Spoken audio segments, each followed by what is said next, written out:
Welcome into Hurrdat Sports Live, presented by Next Gen Male Medical.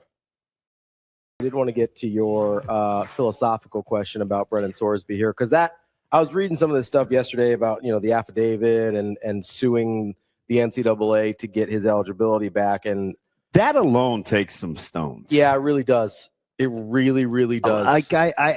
I'm reading this, and I'm listening to or reading his admissions, and then why he did it, and I'm like, wow, man, like this seems like a reach in every level for people that may actually have a problem. Mm-hmm. And listen, I don't doubt that he actually has a problem. I agree with that. Because the number of bets we're talking about is insane. And then the varying degrees of what. Mm-hmm. But did you read the part where he said, in order to feel more connected to a team that he wasn't contributing for, he felt like betting on them, like bridge the gap. Yeah, my bullshit detector went off real hard. So I'm like, one. Okay, I was almost done. I'm out. Like that's, first of all, here's the thing. There's a couple, the only thing that's almost ever worked in these situations to get you out of trouble is contrition, right?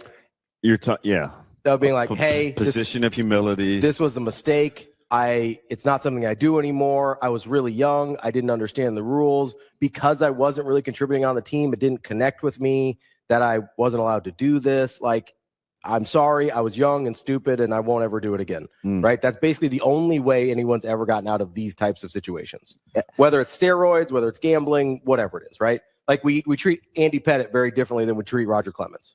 Correct. Right. Like, Alex Rodriguez, we treat very differently than like Rafael Palmeiro. Yes. Like contrition. I'm sorry. I was stupid. I didn't know.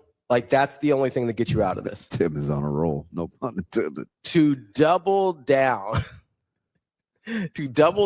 and just say, no, I actually did this because of how much I love the team and how much I wanted to feel connected to them. First of all, is insane logic.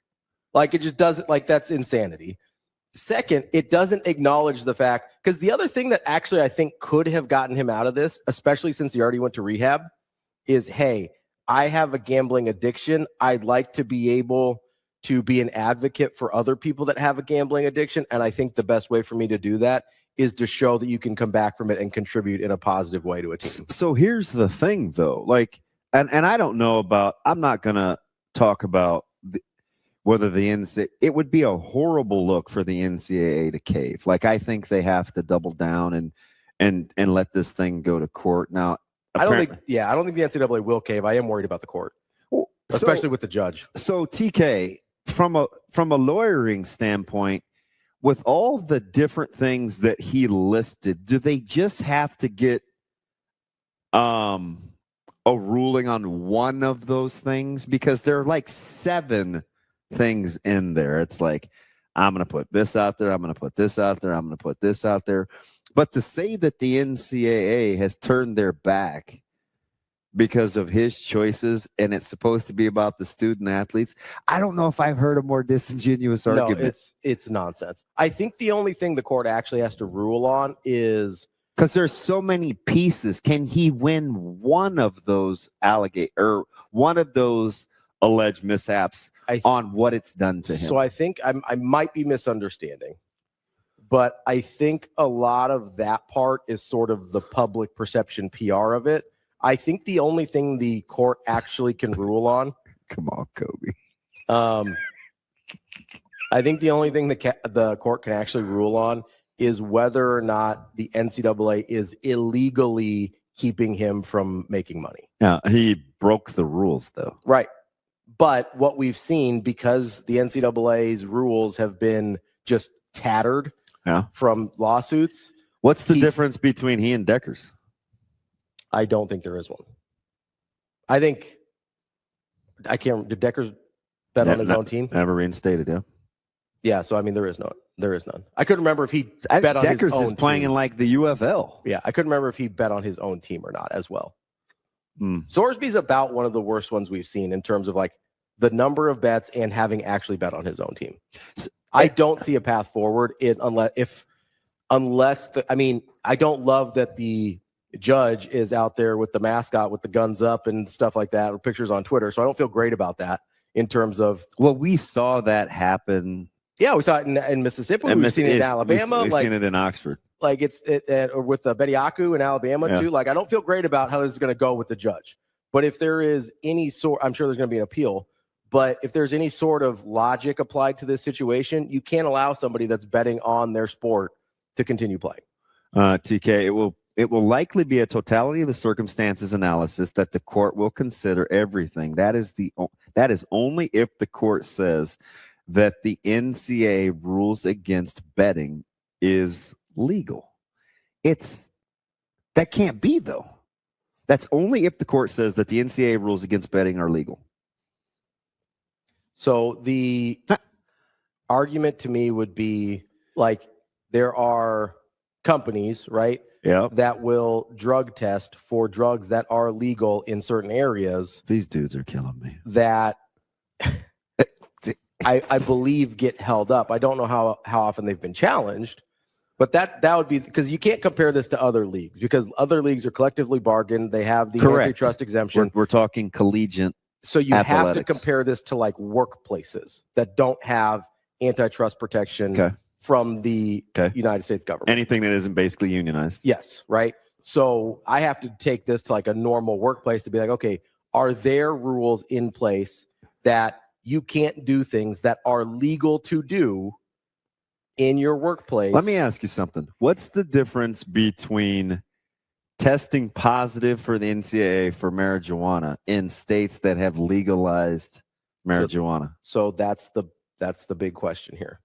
That's probably the closest in terms of workplaces. That's the only thing I can think of. So the other thing I thought of is like like you can drink whenever you want. Technically, like legally, you can drink whenever you want. If you are not over a certain limit, you can drive, you can do whatever, right? Mm-hmm.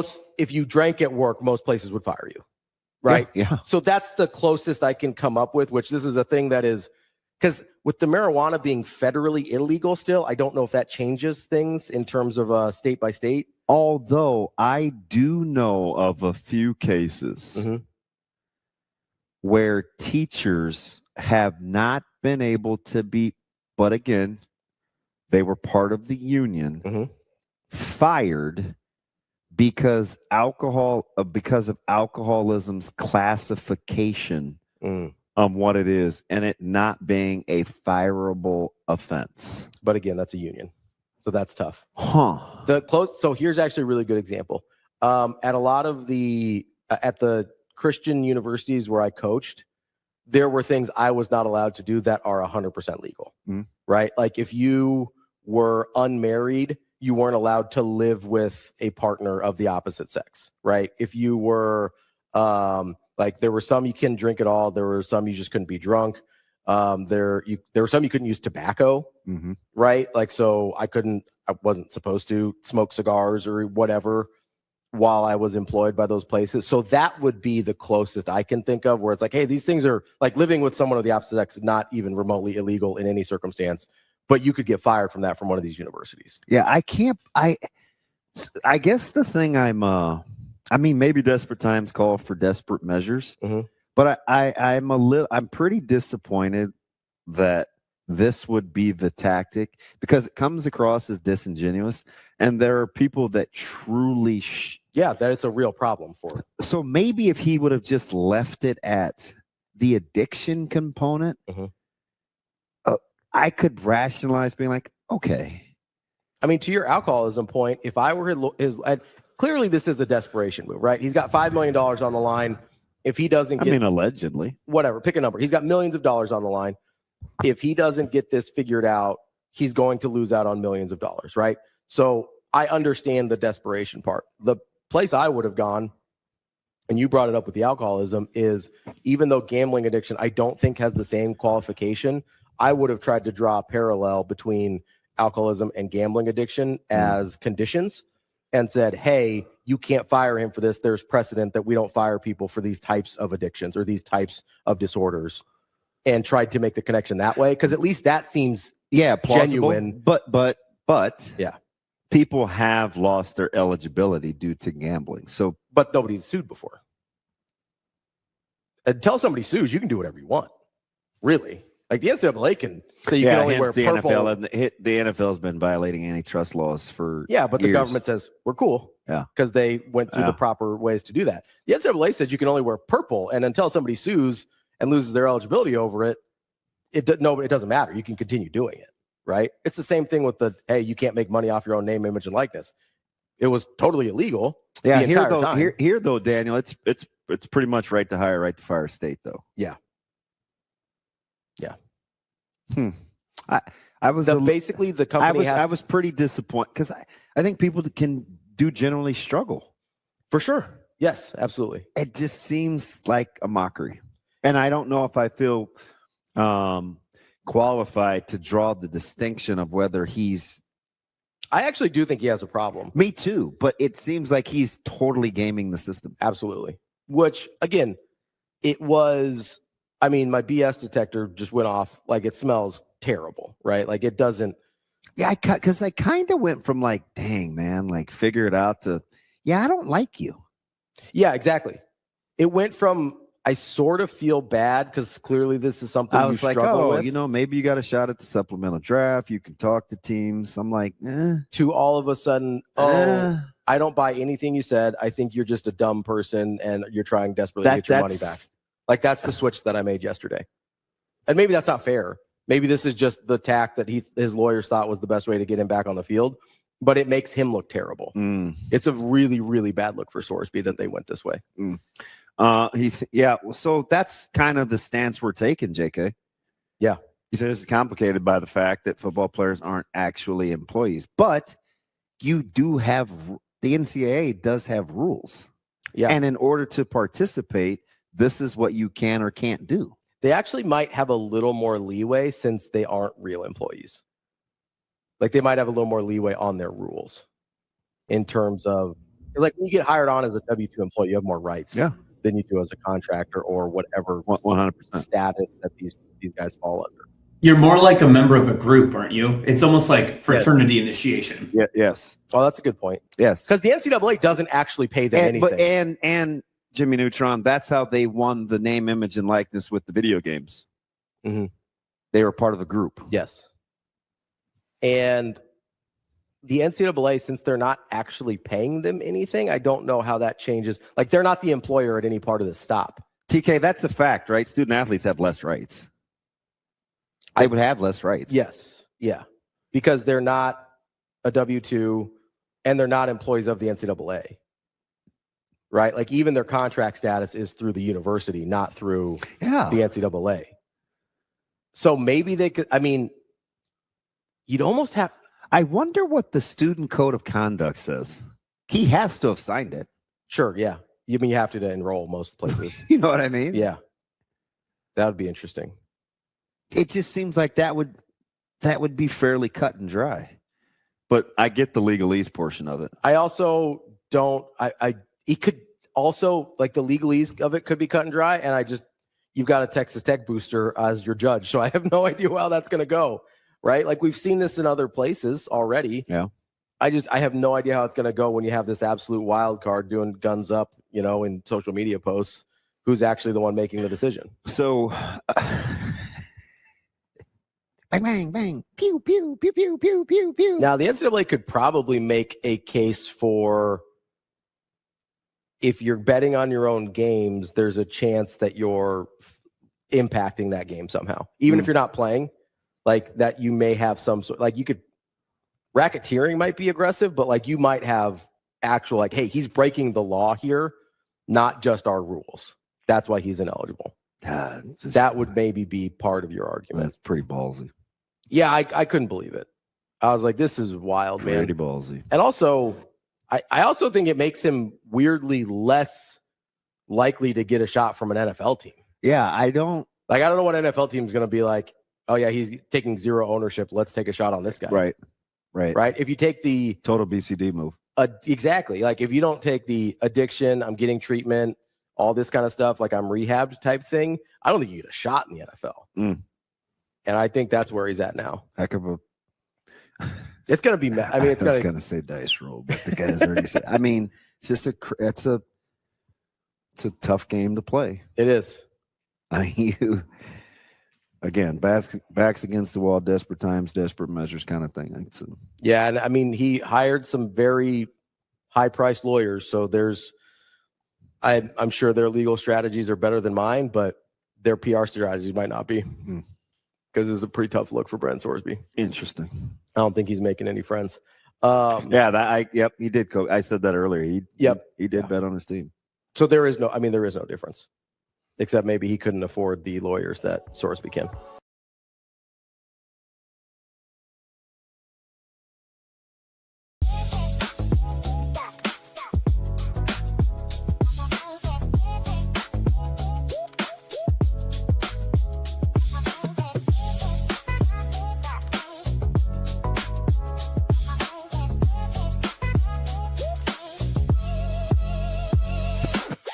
Make this the summer event at Edwards Jeep and Ram, Council Bluffs and Village Point. Lease the 2026 Jeep Wrangler Sport S starting at $289 a month. Built for the road and ready for summer. This June, the savings are as big as the season. We've also got the 2026 Ram 1500 Bighorn starting at $399 a month, or finance at 2.9% APR for 72 months. Don't miss this pitch. Slide into savings at Edwards Jeep and Ram, Council Bluffs and Village Point.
It's time to slide into savings at Edwards Chevrolet.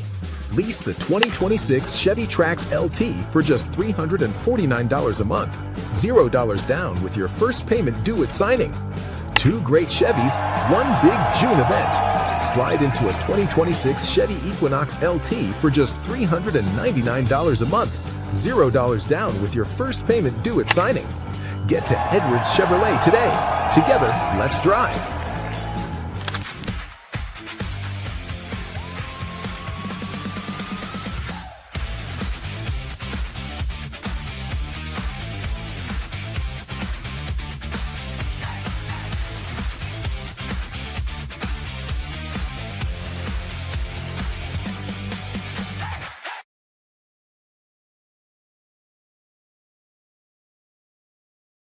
Thursday nights equal pregame perfection at Hurrdat Sports Bar and Grill. Get an 8-inch, 1-topping pizza and a 16-ounce Cornhusker Crusher draft for just $9. That's the kind of combo that gets you ready for the weekend early. Kick back, catch the game, and start your weekend a little sooner at Hurrdat Sports Bar. We are joined now by Chris Level, publisher of the Red Raider Report, as we are getting into all things Texas Tech and Brendan Sorsby. Appreciate you joining us. Chris, how are we doing this morning? Man, I'm just I'm glad you guys still choose to play radio with me, because I'm looking for opponents. They're dwindling, it seems like, out there in the space. Chris, I was just saying off air to one of our producers, I think first and foremost, just appreciative of the willingness to openly dialogue so fresh after the ruling. I'm sure you maybe had some insight that this was on the horizon, but just to be out in front and address it head on. Super appreciative, because it would be easy just to kind of to bury your head and maybe wait for the dust to settle. So I just want to say thank you for that, and we'll more than play radio with the authenticity that you've showed. And I guess we'll start right there. There's the Red Raider connection, there's the fandom, there's the working for the institution, and then there is this kind of this emotional struggle too with just simple rights and wrongs. Are you still processing through negotiating that, or do you feel like you kind of have a firm belief of where you are on what side of the fence? Yeah, I mean, yesterday was interesting. I mean, this has obviously been playing out for the last 6 weeks, and there is enough misinformation out there. But I think we all, at the end of the day, know that this is a young man that bet on his games and bet on his team, and that's a no-no. He knowingly broke the rules. I was more than curious about what the arguments were going to be in the hearing, which was a week ago yesterday in Lubbock. It lasted for about 3.5 hours, and because this is Brendan Sorsby's case against the NCAA, and so his attorneys had an opening statement that lasted about 40 plus minutes. The NCAA's opening statement was about 7 minutes, and there was a lot of precedent and a lot of arguing of mental health and arguing about modernizing gambling policy and all the things. And I was a bit surprised that he was granted the injunction. I mean, I just didn't, because I'm like you guys. I had read everywhere from all parts, and everybody was like, "There's no chance. This is it. He's done." And I think Texas Tech was willing to live with whatever the result was, but they had chosen to support this player, and felt like, whether you roll your eyes at this or not, they felt like there was he had an addiction, he had a problem, and they weren't going to, bow out on that. And now they're paying the consequences for that. So it's tricky. It is. Yesterday wasn't necessarily a good day, if that makes sense. Interesting. Yeah, there's a lot of noise out there. And a lot of people. I have found it interesting that a lot of people found religion yesterday, and some of the things being said by certain parties that, their moral compass needs to be checked too, if that's what you're claiming from some of these parties. But anyway, here we are. I don't know where we go from here. Is it as simple as he's going to play and Texas Tech is the villain in the end, or is there lasting ramifications of this, which is quite possible? And does he play this year? Is there more to come? I just don't know if I'm smart enough to figure that out, where we go from here. But it's really loud out there, as you guys have seen. Chris, was there a path in your mind? Obviously, and a lot of people have made jokes about it, but obviously with the things that Brendan Sorsby was betting on, like the addiction part of this is not, I don't find hard to believe, right? Like at least allegedly what like some of the particular sports were. Was there a place in your mind where Texas Tech could support the person obviously going through either some mental health issues or some addiction or both, and still not say, hey, we actively want you to be our starting quarterback? Because I don't know if I'm a coach in that situation, I go like, we're sure he's not going to bet on our games. I don't know, how good do you, was there a place in between there that you felt like Texas Tech maybe could have or could still walk? I think what you get into there is that there's an investment made into this player and this team.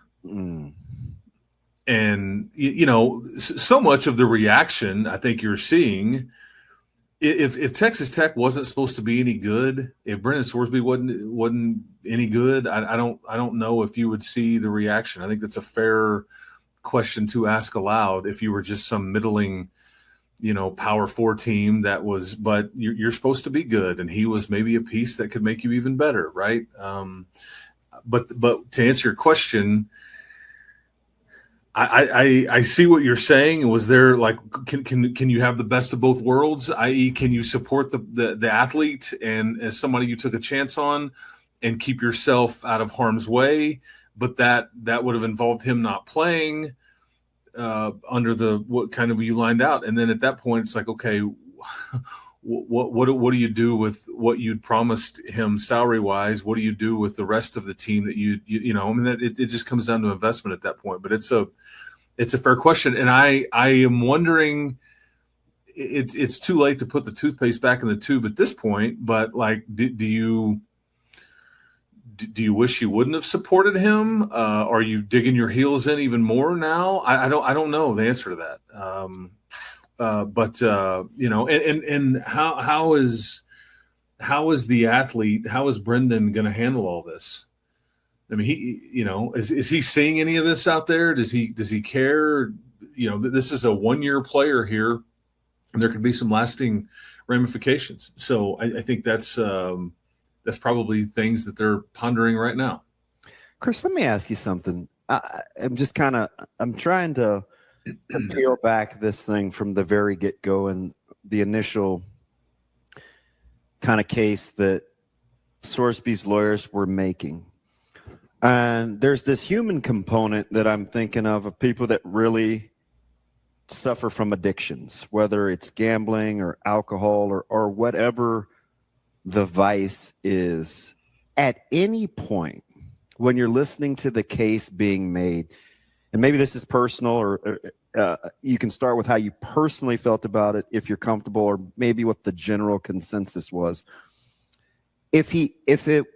Can you separate whether he was wanting to play sports or not, if this was an independent addiction claim versus this is why he should get to play? Did you make that separation? And number two, did you ever feel like it was kind of a mockery or not taking those that actually suffer and have had great damage caused from the addiction, that it was making light of any past instances?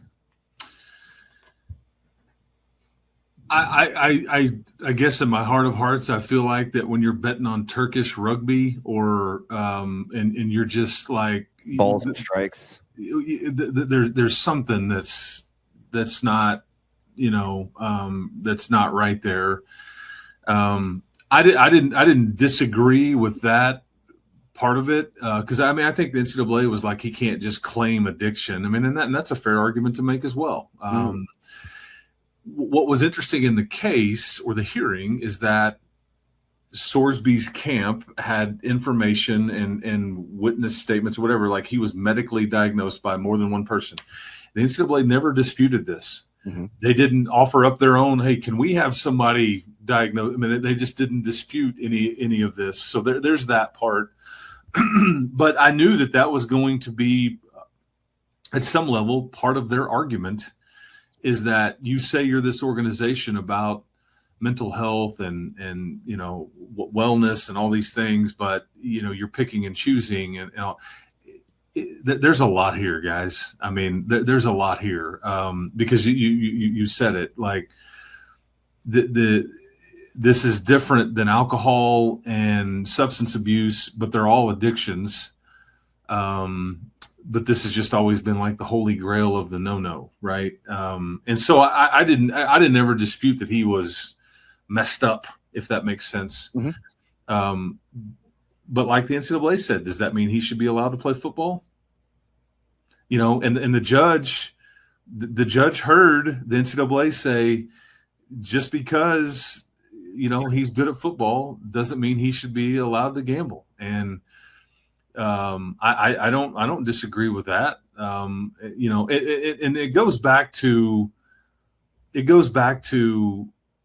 like the fact that Texas Tech was the one that landed this player, because this activity went on in Bloomington, Indiana, and Cincinnati, Ohio, at two previous institutions. Whether they knew or they didn't know, or why they didn't know, that's beside the point.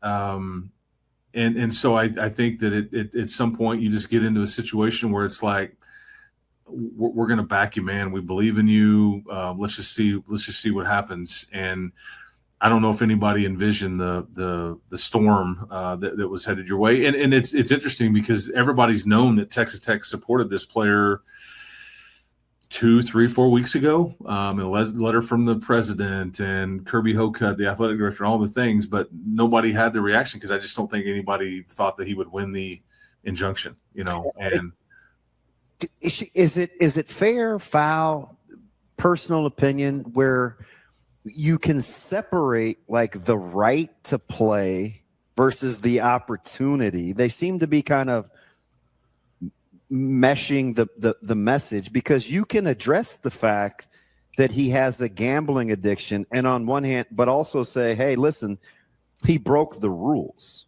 right? Like, I'm old enough to drink, but I could lose my job for drinking at work, right? I couldn't, like, just the slippery slope of convoluting the two instances of whether it's a right to play or it's a privilege to play, and just simply the breaking of the rules. I mean, we saw this with Steve Sarkisian at USC. Almost the exact same situation. Like, he went to rehab, he claimed addiction, he lost his job for it still, and there was, as far as I know, not a lawsuit. Yeah, and I think that's like where a lot of people are landing on, is that what are the consequences that Texas Tech will suffer? And yet I think Texas Tech is saying, this all happened 3 or 4 years ago at 2 different institutions, but we're the ones that have to suffer. Because if this wasn't Texas Tech's problem, this was going to be Tennessee, Miami, or LSU. That's who was really reaching out and offering, and he went on an LSU visit and all those things. And but it's Texas Tech's mess right now. So, and I don't know. I have like wondered if does Texas Tech, because I mean I've got the court ruling here, and it's pretty. The judge has kind of tightened it up to where this is the way I'm ruling, and Texas Tech can't be punished, an opponent of theirs can't be punished. It's like the restitution law or whatever that he kind of worked into the injunction hearing ruling. But I've just wondered, can Texas Tech come in and say, hey, we're now going to suspend you more? Or does Brendan Sorsby say, hey, I don't want to put you all through this. Like, I'm just going to go to the end. I don't know. I mean, I think it's a fair thing to ponder. But yeah, you usually with actions, there's consequences. And I think Texas Tech is arguing, why do we have to suffer those consequences when this activity was elsewhere, and why didn't they know? And what's their, because I've heard a lot of, how do we know any of these games can be, with integrity? Well, obviously all this went on in Cincinnati and Indiana football games, whether they were rigged or there was no integrity, we'll never even know. But the world kept spinning on its axis, and now we sit here. So there's just a lot here, man. There's a lot here, and it just goes back to, I just don't think that the reaction or this would be as big of a story if Texas Tech wasn't supposed to be any good, but they are supposed to be good, and it's a bit of a pickle. And is there, because we haven't even talked about, I mean, now there's lots of discussion about we're not going to play them in anything anymore by various institutions or various leagues, and lots of ADs going on the record, which you don't see a ton of. Nebraska's, in fact, which is fascinating because of the relationship between Coach McGuire and Coach Rule. Yeah. But this is any sport. Let me, Chris, along those lines, is there anything? Could Coach McGuire say? Could Texas Tech say, "Hey, listen, for the love of the game, for however the wording would be, for the greater good, just to take the thought process of, will the game be compromised? This is setting bad precedent." You think Texas Tech would be in a position to wash their hands of Sorsby without any legal ramification, or is that a non-factor to just say, hey, you know what? The juice just isn't worth the squeeze here? Yeah, I again, a fair question to ask, and then I wonder if you go that route, does Brendan Sorsby say, I'm going to sue you? The judge says I can play, says it right here. You're keeping me from making a living. It doesn't have to be with Texas Tech, though. Yeah, I mean, and that's true. So there again, there's a lot here, man, and I don't know if we know. I don't know if we know where we go from here. And it seems Pollyannish to just suggest that he's going to play in the 10 games he's allowed and whatever comes after that, and away we go. I don't know.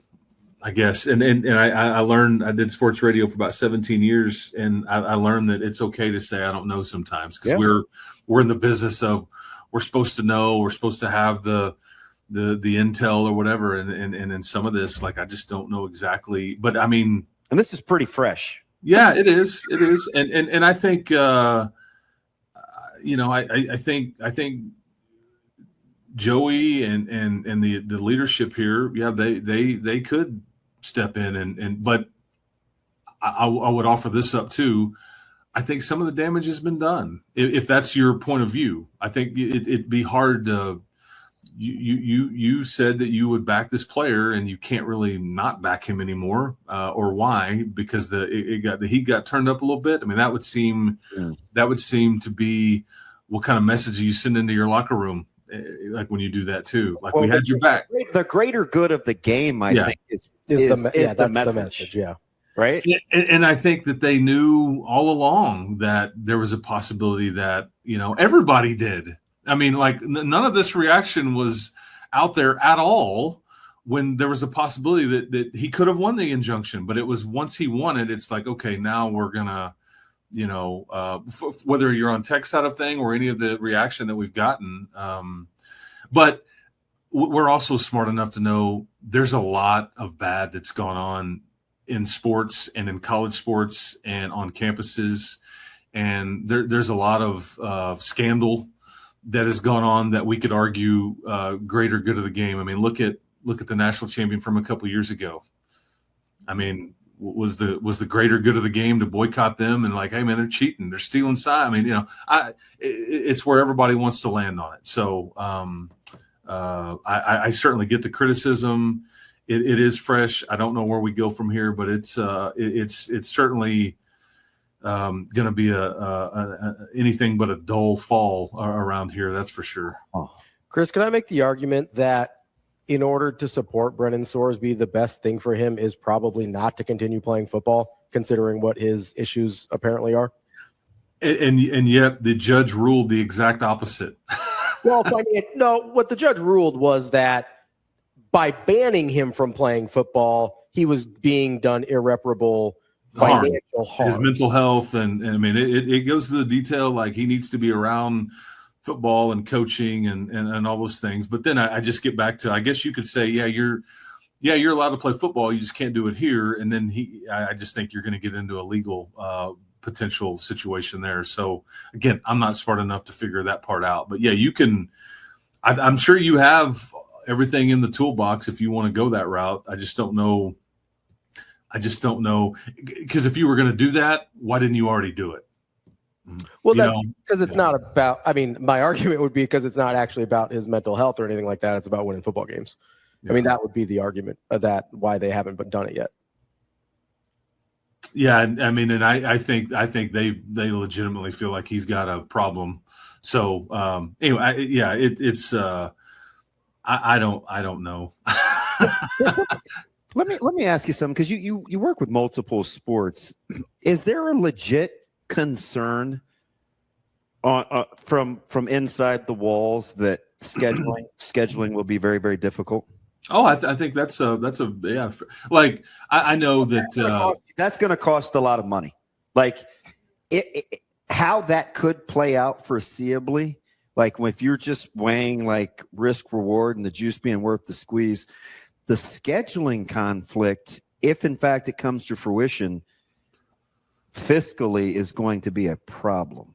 And the irony is, like, I know Nebraska has come out and said, they're not. I mean, I think you played Nebraska in softball this past season at a tournament, which is notable because they were both very, very good. But I don't think you've played Nebraska in anything in the decade, in anything notable. And you mentioned the scheduling component. Like, it would probably, the irony is, it would least affect football. I mean, you're talking 2 or 3 games, and a couple of those games have any teeth to what he wants the rest of the college, whatever it is that they're going to meet about in the Big 12. I mean, that could be an issue. No, so hold on, say it again. Sorry. Well, if in fact if the powers that be in the Big 12 are getting together, yeah, and that, I don't know if that's doable, but no, it isn't, and we're smart enough to know that. Like, every school in the Big 12 gets the check from ESPN and Fox and all those things, and if you want that revenue, which they all need, including Texas Tech, you play those games. I mean, that's not now. Because Brett Yormark is in a bit of this is going to be an interesting situation for him, because he can't really win. I don't know where the happy medium would be if enough people are because I don't know if he's got the power to.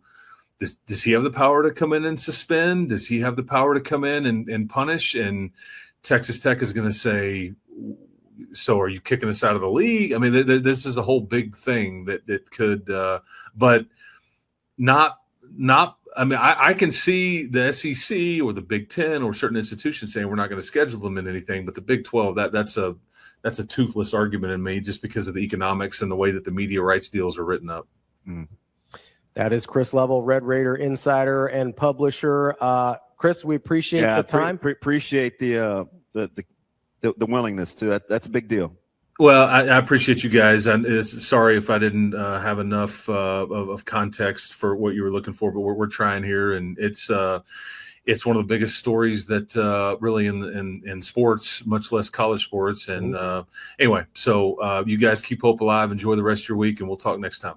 Appreciate it, Chris. Appreciate it, Chris. All right. That is Chris Level, is also a radio analyst for Texas Tech football and basketball. It's I don't know, man. Like, there is a lot in there that I think if I'm Joey McGuire, like, I'd have to seriously, like, all the injunction really says is that he has to be allowed to be on the team and be enrolled at Texas Tech. You can't force Texas Tech to play him. Unless that's what unless that's what Texas Tech wants to do. Right. But, like, if Joey McGuire says, hey, you're not my starting quarterback anymore. Because here's my question, DB. I'm floored at how we get the sense of entitlement getting the opportunity to play. Yeah, opportunity versus right are not the same thing. Wild. And also, at what point do your own actions causing the irreparable harm, when does that matter? Right? Because you brought up a really good example. Let's say you're an alcoholic, right? You don't get to fly planes just because you have an addiction. I know. Right? Me, I know. People have gotten literally fired for that. You know what I mean? Like, whatever it is, you don't get to ask Denzel. Exactly. Like, you don't get to do whatever you want just because you have an addiction. Even like, you're causing the irreparable harm. No one else is. That's where this becomes a problem. The other thing, like, and we can talk about this on the other side here. You've been in locker rooms in highly competitive, highly successful situations. If you knew someone who had a dramatic impact on the outcome of your games had previously bet on his own team. Yeah. And by the way, ESPN reports that he was continuing to bet after he got to Texas Tech. This isn't a 3 or 4 years ago story. I didn't want to make that distinction because I already felt like he was kind of on the hot seat. I agree. And I was just appreciative. I didn't want to grill him saying yes, but it wasn't the other team's problem. No, this is an everybody problem because it has happened literally since the entire time he's been in college, including at Texas Tech. So this is also a Texas Tech problem. But if you're in that locker room, and we can get into this after the break here, but if you're in that locker room and you know your starting quarterback has bet on his team before, was betting still after he got to Texas Tech, what happens the first time he throws a real bad interception? You have 100% confidence that guy's on the up and up? I thought it was interesting, and we'll get to it on the other end, where he said, will this be a deal, as if to open the door that you can do whatever you want? But he may not be around in the fall. Will Sorsby say, well, Sorsby isn't going to say that because nobody's drafting him. This is the only way he's getting $5 million is this way. I don't know, man. There's going to be a lot of heat. Emotionally, there's no place for him to hide. Mm-hmm. I don't know if we're understanding that part of it. Do you want to face this every single day? You ask this question a lot. How much money does it take for you to be miserable? Because that's basically the question you're asking us, Sorsby, right now. What's a peace of mind worth? That's what I'd like to say too. Yeah. Right. Same idea. Other way. Absolutely. Let's take a quick break. I do want to get into the locker room of this all when we get back, because that's the thing I can't stop thinking about. A, when does causing your own irreparable harm matter? And why do you get legal protection from your own bad decisions? And B, like, when are the rules just the rules? Hopefully, right? You don't have to give, you can't say that I can't work anywhere, but that company doesn't have to hire me. No, exactly.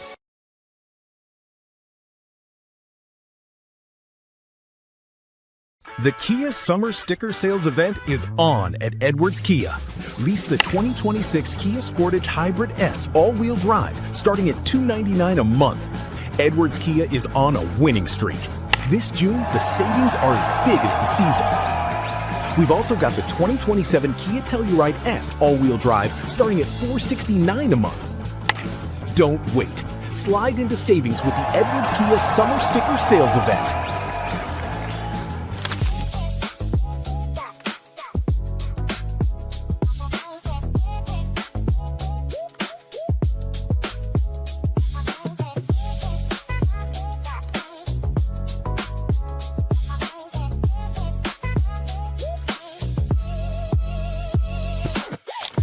Slide into savings at Edwards Hyundai.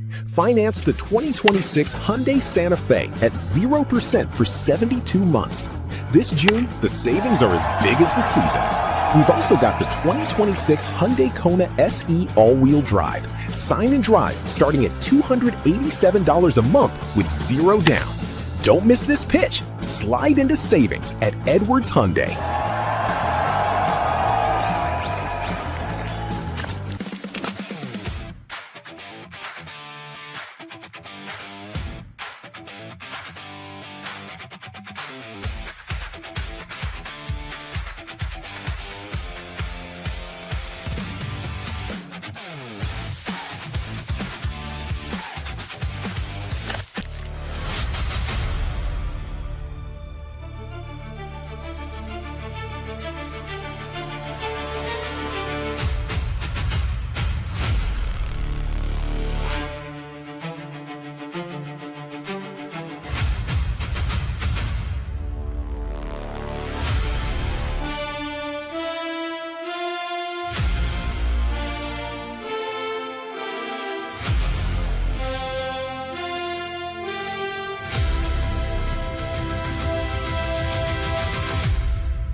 It's time to slide into savings at Edwards Nissan.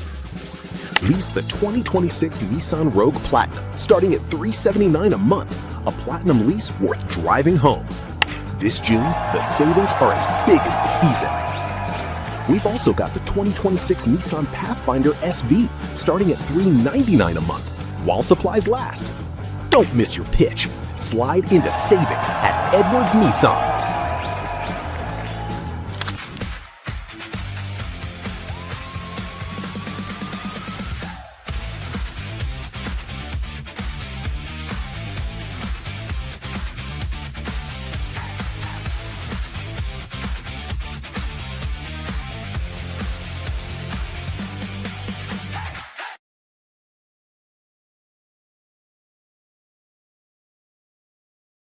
Don't forget to give our friends over at Next Gen Male Medical a call, 402-614-9700.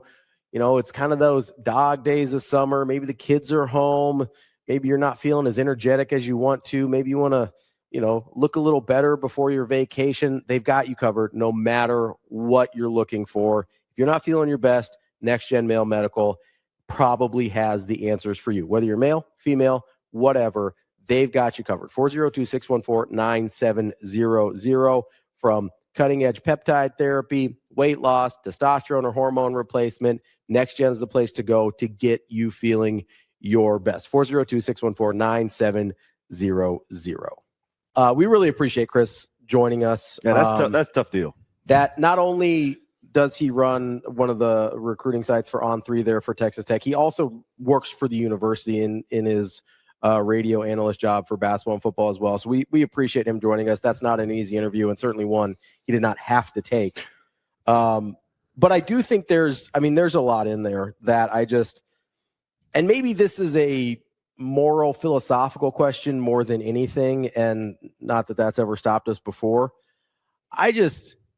At some point, accountability has to matter when we're talking about irreparable harm. Yeah. Right. And I don't understand a world or a system in which whatever you did to lead you to that point is just disregarded.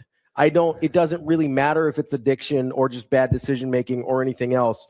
You actively played a part. Mm-hmm. Arguably the only part that was played in your Brendan Sorsby's case of getting you to this situation, right? Like, Tiger Woods has the sex addiction thing, and it's like, yeah, I understand that. He doesn't get to be mad at his ex-wife for divorcing him because of that, right? Like, it could be a real thing. You can believe everything he says, and it can still cause issues with the marriage, and she can say, hey, this is the amount of money I get for you causing the end of our relationship and marriage. And he doesn't get to be, irreparable harm because of his addiction. He is the one that did those things. Mm-hmm. Steve Sarkisian, I think he may have sued for the buyout, but he's not getting his job back. He doesn't have a right to work for USC. He had an opportunity to work for USC. Like, if Brendan Sorsby wants to sue the collective for the money, that's a different conversation. But if that collective didn't put in the contract that you have to maintain your eligibility, then that's a stupid contract, and that's on them. Yeah, as a guy, listen, there's a guy that's somebody that's been guilty of infidelity. I could make lots of excuses. Sure. This happened, and this happened, and this happened, and I did this because of this, and it wasn't really I could say any of that, mm-hmm. right? But at some point, I have to be accountable for my own decision making. Regardless of what the catalyst was or what my motives were, the outcome is the outcome. Mm-hmm. And I have to own that. So in the meantime, while you have somebody that I think is got a legit case to be made mm-hmm. over what ails him, somebody in the situation has to, and listen, I know what Chris said. I do. Hey, at this point, we're on the hook for blank. Number one, I doubt that anything was given all the way up front. I would agree. Okay. Number two, at some point, you just have to cut your losses. You have to eat it. Right? Very famously, Nebraska ate some money, mm-hmm. a fair amount of money. Oh, yeah, I know where you're going here. Right? Mm-hmm. Because it no longer became... They didn't want to be in business with a certain player anymore. Just couldn't be that way. Yeah. Like, right? hey, this is how we're operating. We'll eat it. I would also be stunned if the contract was that poorly written. They didn't have any outs exactly for this situation. That's Russ. Like that would be insane. That's what I was just getting ready to say. That would be actually insane. So, and let's be honest, and I hate to be in other people's pockets, mm-hmm. but if we're just cutting checks, and this is what Campbell's been doing, and the Board of Regents, they have, does it really matter? Does it matter? Yeah. For the amount of money they're throwing around, does whatever they have on the hook for Brendan Sorsby actually matter? Like, even if they are stuck, which I doubt they are. Because at some point, mm-hmm. Enough people are going to look at you and say, do I really want my kids to be around you? Is this really what I want to be a part of? What about other players, man? That's an issue. On the team. That's an issue. Like what? I wasn't trying to be that's an issue. Facetious. Like if Brendan Sorsby throws a bad interception, No one on that team is thinking like, oh, he's at it again. Listen, I've seen these things in a lot. Like less has gotten to people in locker rooms, right? Yeah. A lot less. Yeah. Than a guy who you know for a fact actively bet on his own games. Yeah. Was actively betting after he got to your institution. Yeah. Like a lot less has questioned people's motivations in how hard they were playing, right? Did I been in lock? I can't like. Yeah, it's an issue. It's definitely an issue. When people start looking, sideways at people, like that's a wrap. Dude, a year and a half before I got to Carolina, that team was playing in an NFC championship. Mm-hmm. Once the locker room got the way that it did over a couple of guys within that locker room, they couldn't overcome it. And that's paid professionals. And right? I'm guessing less dramatic situations than what we're talking about. The locker room wasn't necessarily split over LP, but it had its factions. Sure. Right? Yeah. Like, yeah. There was a lot. Like, there were so many. And I say, I don't feel confident enough to know how we would feel about drug addiction or alcohol addiction versus domestic violence versus a gun charge versus being outwardly racist or any of the things that I've seen infiltrate a locker room. But I would have to think somewhere near the top is gambling on your own team would be the integrity of the game. That's almost the only thing that matters. Like at the end of the day, if we're being honest, yeah. So clearly, you know what I'm saying. It might be the only. It's like once that's broken, it's over. Like it's over. Because I just wonder if people understand, and I don't think this is hyperbole. I wonder if people understand if precedent is set. It's off the rails, man. And Sorsby is free of, in essence, punishment. Any consequences, yeah. You have to look at officials differently. You have to look at guys within your locker room differently. You look at coaches differently. Coaches will be looked at differently, right? Because apparently you can gamble, and if it causes irreparable harm, you can't be fired. And there's always this juxtaposition. There's this kind of this conundrum of being affiliated with and still being above reproach versus if somebody actually is benefiting from what you're affiliated with and it's now deemed detrimental to the game. Like if you're in bed with FanDuel and DraftKings and these multi-million-dollar gambling entities, and it has come home to roost in your very own backyard, there will be the sentiment that this is what you get.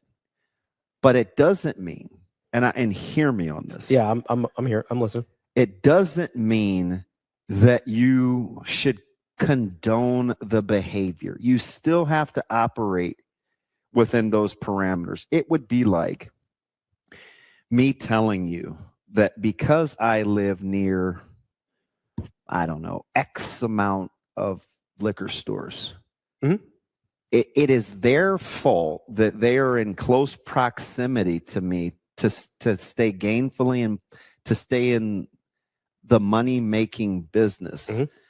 And I can't control myself around said entities. Yeah. I don't know if anybody's buying that argument. That's why I keep using alcohol as an example. So I don't know if I love the whole, well, I mean, you partner with FanDuel. This is what you, just because you can doesn't mean you should. And it doesn't mean it's legal. And it doesn't mean it's okay. Yeah. It's not even about should or shouldn't. It's about legal, illegal. So like, okay, not okay. And here's the other thing, right? Because this is an argument nobody ever makes. If you found out tomorrow, right? Let's say, I don't want to put this on anybody specific, but let's say, let's say if I have an addiction to bread. Okay. Right? Yeah. I can't stop eating bread. Yeah. And I live next to Rotella's, which I do. Something, endorphins are released when I smell smell and bacon in the morning. Baked bread. Yeah. right? I just lose my mind. Or is anybody going to say, well, I should move? It's my fault that I live so close to Rotella's. Could I get off on that? No, you could not. See, I don't think so. So here's the other thing: is I don't think so. What if I was a klepto? What if I just incessantly stole, and I live next to a bank? You get off the hook? If you rob the bank? My point in this is, like, where are you going to draw the line if this is what happens? Yeah, there'll never be culpability. So that's the problem here. And here's the other thing. And this is why I know people are being disingenuous about this, because they bring up the FanDuel thing and the sponsorships and whatever, but they never bring this up, right? Tell me, you ever seen a beer commercial during a football game? Yeah. Like a billion of them, right? Yeah. Right? No one would ever be like, hey, starting quarterback, it's okay for you to be drunk during the game because you have beer sponsors. Yeah. That's not a thing. If I'm an alcoholic, I don't get to drink and drive free of consequences. Right. And I'm not even talking about legal things necessarily. Like, if my quarterback, if we find out that he's like blowing a .12 or something during a football game, I can't just be like, well, Bud Light sponsors him. What did you expect? Yeah. That's idiotic. Like, we do this all the time. We don't, like, this is a thing. And I use alcohol because it's the most accepted of the vices, right? It's the one with the least legal consequences unless you go out and drive or do something like that. Like, it's generally the most accepted of our social vices. And it's the one that we also understand has a very strong addiction component to it. So I think it's the closest corollary to what we're talking about with Sorsby and the gambling addiction. No one cares that there's alcohol commercials during football games, and no one would accept that a player is drunk during a game because there are alcohol commercials and sponsors. That's idiotic. Number two, you can't go to work drunk and be free from consequences. Yeah. No one would ever make that argument. Ever. No matter what line of work you're in. You can't get away with it if you've got a union. Nobody's like, we've seen it with police. We've seen it with teachers. We've seen it with airline pilots. All very strong unions, right? Yeah. You can't go to work drunk, no matter if you have an addiction or not. I know it sounded silly, but I have a neighbor that lives down the street that says every time he smells the bread he loves to eat. Mm-hmm.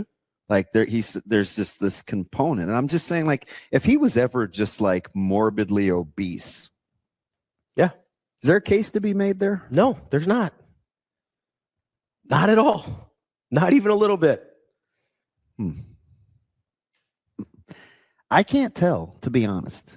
I'm not being difficult. I know. I'm telling you what's happening. No, I understand under the current thing that was just ruled that now all of a sudden there's a case for just about everything. What I'm saying is, under common sense and decency, there should not be a case. And the only thing at this point that I think can save us from this situation is if they pass that Protect College Sports Act before the football season starts, because there is enough of an antitrust exemption in that bill that the NCAA can enforce its eligibility rules. I read through it again last night. I know. It's good late reading. Large sections of it, at least, the ones that have to do with the antitrust exemption, because it's 111 pages long. I didn't go back and reread the whole thing. But there are large sections of antitrust exemption that will allow the NCAA to enforce its own eligibility rules, which, by the way, would also maybe mean Trinidad Chambliss isn't playing next year. Yeah, I know.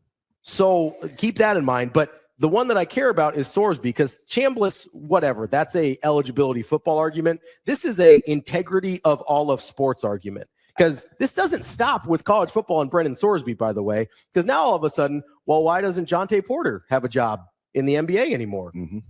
Oh, it's because the NBA has antitrust exemptions. They can do whatever they need to in order to keep the integrity of their league. This thing needs to pass before college football season starts. Yeah, I don't know. That's the only way out of this. I think that's the only way left, unless the College Football Playoff Committee can distance itself enough from the NCAA, since the NCAA doesn't run the College Football Playoff Committee, to just say, like, yeah, we're not putting you in. I don't care.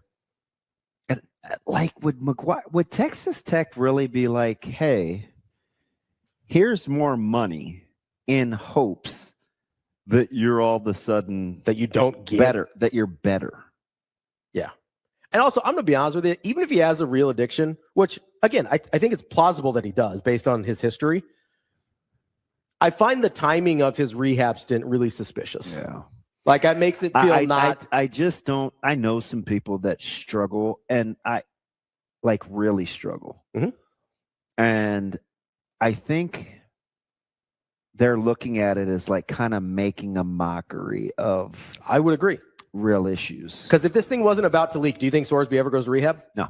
Exactly. That's my point. Even if he has a real problem. Nope. Even if he has a real problem, which I'm willing to acknowledge. It's like cost them their family. Yeah. Like their jobs, their family, everything. Yeah. Right?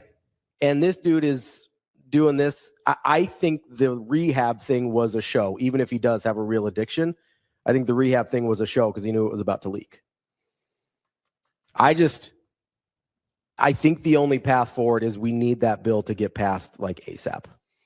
I think that's the only way that Brendan Sorsby doesn't play this fall, unless Joey Maguire just decides he actually has some stones and says, sorry, you're not my starting quarterback. You can be on the team. My guy, the rich dude, what's his name? Cody Campbell.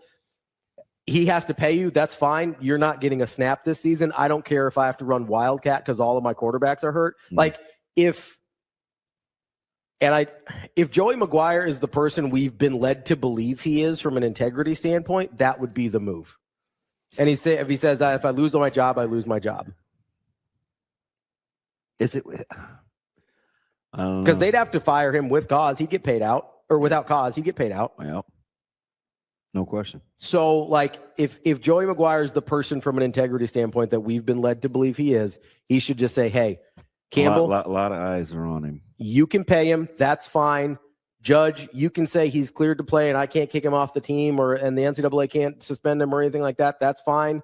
But he will not take a snap for my football team. That would be the only, he's the last person outside of Congress. And I know we hate putting our hope in Congress for things, but he's the last person outside of lawmakers that can actually keep this thing from being an abject disaster. How about officials? Oh, the officials thing scares the hell out of me. Because they have a right to work now too, right? Yep. It causes me irreparable harm if I'm not allowed to continue officiating, even though I'm gambling on the games that what's the difference between that and Brendan Sorsby? Is there one? Because I don't see one. Yeah. You're not telling me some GA or position coach that doesn't think he's making enough money isn't all of a sudden going to be like, oh, hey, it causes me irreparable harm if you fire me, even though I was gambling on our own games. Oh. You don't think Brendan Sorsby had inside information on what was going on with Indiana? Yeah. Yes. Yeah. You could honestly, I think he's closer to being in trouble for racketeering than he is being able to play football. You could probably write this guy up on charges. He was betting through other people's accounts. That's not legal. Yeah. So Kenny, I hear you. I get your point about the NBA and Damon Jones pleading and Billups and whatnot, but it's the antitrust thing. And every time it happens, that dude gets banned immediately. Yeah, it's Tim Donaghy banned for life. Jonte Porter banned for life. Damon Jones banned for life. It's different in pro sports because of the antitrust, which is why I need that bill passed. It's the that and Joey Maguire's integrity are the only thing possibly holding college football together at this point. And when you're the scheduling thing with inventory and the television rights deal, there's how many teams in you'd only be giving up 12 games. I know. That's what I'm saying. And is it good for ESPN to have a guy that's actively gambling on your schedule? Yeah. And what if you just forfeit? What if you just give the money back? What if you give 1/12 of your whatever your cut is this year, and the Big 12 says, I wasn't so sure when he gave that answer that it was teethless. I don't think it is at all. I think they're meeting for a reason. Oh, I know. Yormark's not doing this for to posture. I know. I think nothing is universally agreed upon in college sports anymore. And the reaction to this was unanimous. Everybody's just like, nope, this is terrible. We can't do this. Right? I think there's a legitimate shot that the Big 12 teams say, hey, we're not playing you. Give 1/12 of the money back to ESPN. Ooh. We're fine with it. Well, I don't know. I mean, why wouldn't they? You want to play in that game? No. If you're a coach, Would you want to play in that game? No. You think anybody else? I mean, you think anybody in your coaching staff would feel any differently? No. I think people that don't want to play the game aren't playing it because it's Texas Tech. I think people that don't want to play that game are saying this isn't good. At some point of all these things that aren't good for the game, This is the worst. this is the worst. I actually think it is the worst. And we have control over it. It's one thing to have Tampering, spending sprees and tampering and recruiting and escalating salaries and coaches being poached mid-season. That's all whatever. When you're talking about gambling on games you're playing in, that's the ball game. It's the worst thing you can do in terms of integrity of your sport. Yeah, Jake, that receiver was open. Again, at the snap of the ball, Malcolm Hartzog is 8 yards deep playing cover 2. Mm-hmm. Like, cover 2, you get a squatty corner, the safety gets over the top. Hartzog was That throw's pretty late. extra snug at the line of scrimmage. He looked wide open. Like, That throw was pretty late. it was where it needed to be. I mean, it was a pretty good play by Hartzog. It was. Like, he looked open. But let's say And he that looked open for a long time. let's say that happens in the Big 12 opener against Houston. Oh, yeah. We view that through a different lens all of a sudden. I know you don't like looking at this in terms of like the emotional suffering because you're very you're tough about that, right? Where When it's self-inflicted, yeah. yeah, okay. So what I'm telling you, I think we're missing, Mhm. and he's done it to himself, but it doesn't make it any less of a thing. Is there will be a ton of emotional baggage that comes with just the day-to-day given these consequences. Sure. For him as the individual. Do you think the locker room is will be a haven for him, or you think it's rough in there too? I don't know. Because that's where it would make a difference. If we're talking about can he endure this? I don't Because that's know. the question, right? Can he make it through the suffering that he probably is going to? I've seen people in locker rooms that not everybody was happy that they were in the locker room. How does that affect that person? It Depends on the guy. Depends on the person. It certainly isn't universal safe haven. It breaks some people, right? Yes. And it has divided locker rooms. Again, over things less serious than betting on your own team. Signing a free agent, a guy making more money. Which, by the way, Sorsby already did before all this. So you think the $5 million quarterback making more money than everybody else, and you've got the gambling stuff on top of that, that might be tough. TG, the crazy thing about the World Cup is we got plenty of time. Plenty of time to get to the World Cup. USA plays on Friday. We got some time, guys. Plenty of time. We'll be all right. By the way, how healthy are they going to be? Yeah, not as healthy as they need to be. Hey. You know what drives me crazy is I think you can make a legitimate argument the last 10 years or so is the most talented Team USA's ever been, and it's also one of their worst stretches. Yeah. They seem disjointed. Like, you've never had more players playing in the Premier, not just the Premier League, but like the top leagues in Europe. Before, like, you remember like 2010, it was like one guy in the Premier League. It was Tim Howard. And then like Clint Dempsey was on a loan. Landon Donovan got like a cup of coffee. And then she's like a bunch of MLS dudes. Yeah. And then now it's most of the roster, at least the guys that should be starters, are playing in the top leagues in Europe, and they're worse. Yep. How does that happen? Seems like it might be a coaching issue, which they've gone through plenty. Can't seem to get that one right. You know, old Pochettino's back in here. Wow. I've never been so invested in Congress getting involved in sports before, because I think that's the only way out of this. Unless Joey Maguire just has a giant pair of brass ones that I don't think are there. I just don't think we're understanding the long-term ramifications if nothing is done. I mean, I do. That's why I'm horrified of this. I mean, all bets are off. I mean, all bets are on. That's a terrible. It's not good Because I'm like legitimately like, you know, everybody like the Signetti thing was like, oh, sports not going to exist in 18 months the way we know it, or like I felt like that. Like I understood what he was saying. And we've heard lots of coaches say that. That was just the most recent example we used. Yeah. I've heard lots of coaches say things like, I think Dabo said like, sport's not going to exist in 2 years, or we better get this figured out in the next 12 months or whatever, right? A bunch of guys have said that. It never felt like an existential thing to me. It was going to exist in some form moving forward. Just it may not be any version that anybody actually liked, but it was going to exist, right? This actually is an existential threat to me. Like people not having repercussions for gambling on the thing that they work in is an existential threat to me. There's a reason the NBA went so hard to convince people that the Tim Donaghy thing was a rogue ref and not a systemic issue. Even though when he intimated just about everything to the contrary. Yes. They blackballed that dude so hard and like ran a propaganda campaign. Whatever you believe is fine on whether it was just him or not, because he's got a lot of reasons to lie and not a lot of reasons to tell the truth. So I take what he says with a grain of salt. But like there's a reason the NBA did everything it could to make that be like, hey, this is one bad guy. We got rid of him. The problem is fixed.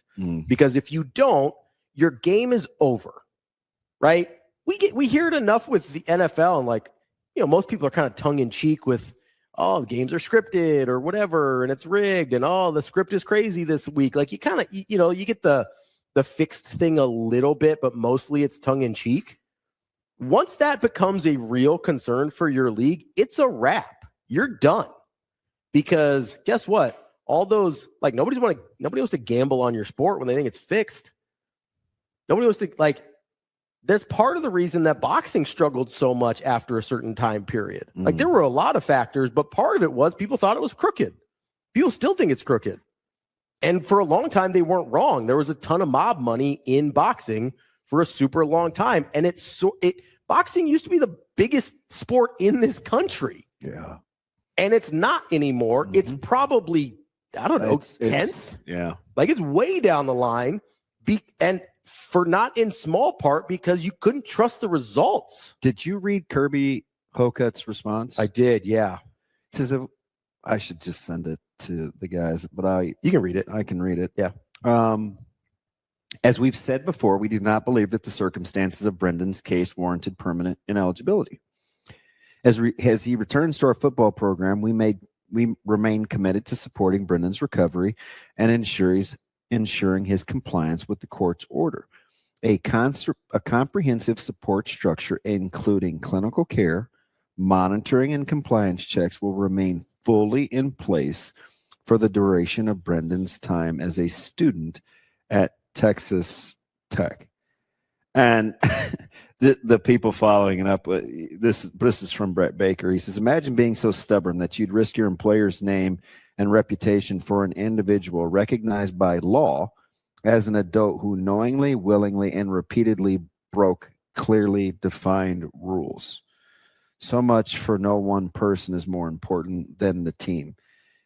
Do you know how prevailing that sentiment is going to be? I would guess nearly universal.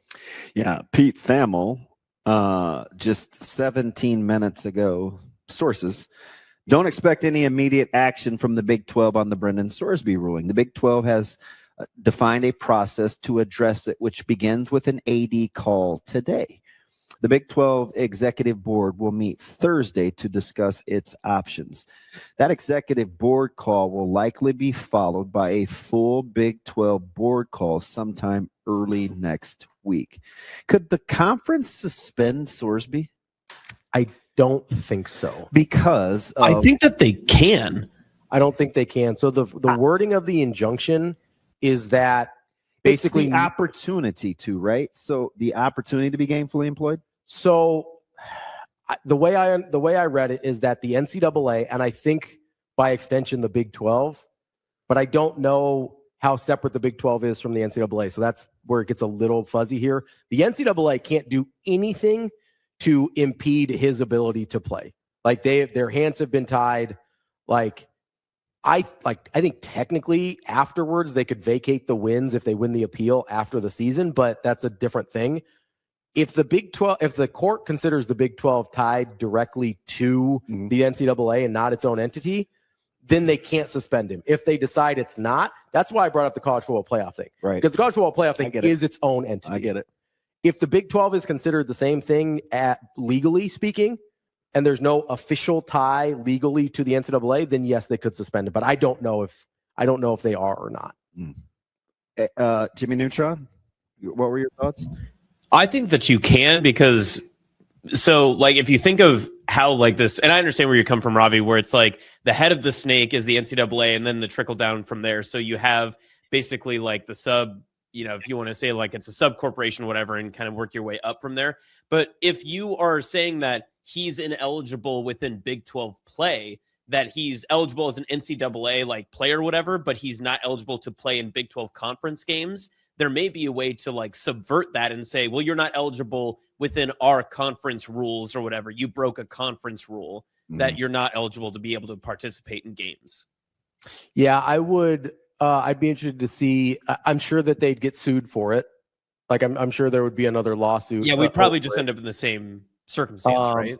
But yeah, he maybe would miss like another week or two, and then some other judge would grant a different preliminary injunction to restore his eligibility, so that it gets kind of messy there. Like I said, if you can draw a legal line between the Big 12 and the NCAA, I think you're right. You could make an argument that he's ineligible for Big 12 play. I do think the easier thing, because it doesn't impact Brendan Sorsby directly, would be to boycott games against Texas Tech. And I say easier, kind of not to say easy, but I have to imagine, and maybe so here's excuse me. As I saw the ruling, aren't we, to Austin's point, the judge didn't say he has to play. Correct. He has to be allowed to be on the team. He has to be allowed to be enrolled at Texas Tech. He has to be allowed to make whatever money he was owed at Texas Tech. But that's why I brought up Joey McGuire benching him. Like, he doesn't have to play. He doesn't have to play. But no entity associated with the NCAA can prevent him playing. That's where the injunction gets a little dicey. And I don't know what they consider connected to the NCAA. The Big 12 might be far enough removed.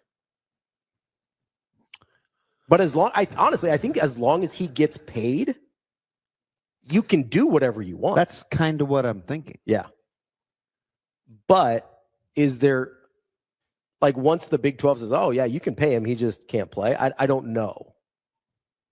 I don't know if that's a thing or not. I do know that Joey McGuire can and should just bench him. I have a local question about like what you said with canceling games or, whatever, not choosing to not participate in Texas Tech games. Mm-hmm. Why was it important that Nebraska came out first to do it? Like, because it feels like this has now been a little bit of a trend that Nebraska, and specifically Troy Dannon, tries to get ahead of the situations when these things arise. And I wasn't surprised that this happened, but I was a little surprised last night that I was like, because I looked and I was like, is anyone else doing this? Like, our Big 12 teams, like, obviously they came out and said they don't want to play, and they're like, we're going to do what we have to do. But Dannon took a completely different stance and made it public and open that, yeah, man, we're not going to do this. Like, cancel all the games, get rid of it, take care of it. Yeah. So I think Georgia was the only other one out of conference that was as outspoken, I think. And I'm speculating just on kind of being around those guys for a while. I think Dannon is so well connected with other athletic directors around the country on like the national level. Mm-hmm. I think he felt like he had a good sentiment of a good feel of where this was going. And he's been on the executive committee, correct? Yes. So I think that's part of it. And he's pretty proactive, right? Like Nebraska volunteered to go first with the CSC. They knew other cases were going to be heard, but he's very much on the forefront of, for whatever the reason. I'm not claiming to know why, but to your point, Jimmy Neutron, I don't think he's afraid of or worried about the perception of being first. I think, and I brought this up when the CSC ruling came out, I think this is my belief, at least. I have nothing to go on besides connecting dots here. I think Nebraska is under the belief that the sooner guardrails get placed on this thing, the better it is for Nebraska's competitiveness.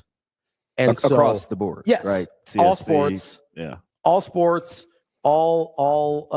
factors of NIL and transfer portal and all that kind of stuff. I think Nebraska feels, hey, we like our coaches across sports. We like our investment at a reasonable level to be competitive. We like a bunch of the things like our facilities and everything. We like the way we go about our business.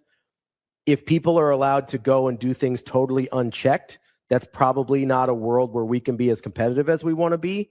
But if we can be in a place where there is some sort of structure and guardrails on this, we can be competitive with anybody across multiple sports. That's what so I think every opportunity Troy Dannon sees to continue to get his arms around this, and especially on a subject that, again, there's near universal consensus on what the ruling should be. Nobody wants Brendan Sorsby to play except Texas Tech. Like I have not seen one college sports entity say like, yeah, you know what? We like this outside of Texas Tech. So especially on something where there's near universal approval, I do think that Dannon looks at this and says, hey, here's another opportunity that we have to maybe get our arms around this thing and put the guardrails in place that are good for everybody, but especially for Nebraska. That would be my guess as to why he does this. I think at the end of the day, I'm hoping that like the game is in jeopardy for a multitude of reasons. Mm-hmm. This one you can actually control. Yeah. Like you have a chance here. Mm-hmm. This isn't like understanding the rules of pay for play and the loose infrastructure of NIL and the CSC. This is fundamentally what everybody knows to be wrong, just not doing it.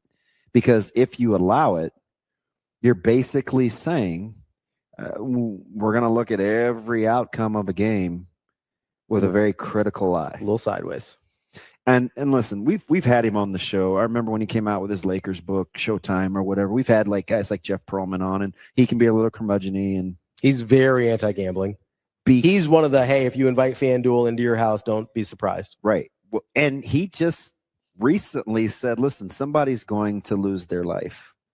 He said that for a while. But it's just inevitable. Yeah, somebody's going to get killed over a gambling dispute. Yeah, because of, and I think it was a race. It was a track competition in which she was heckled because Thomas?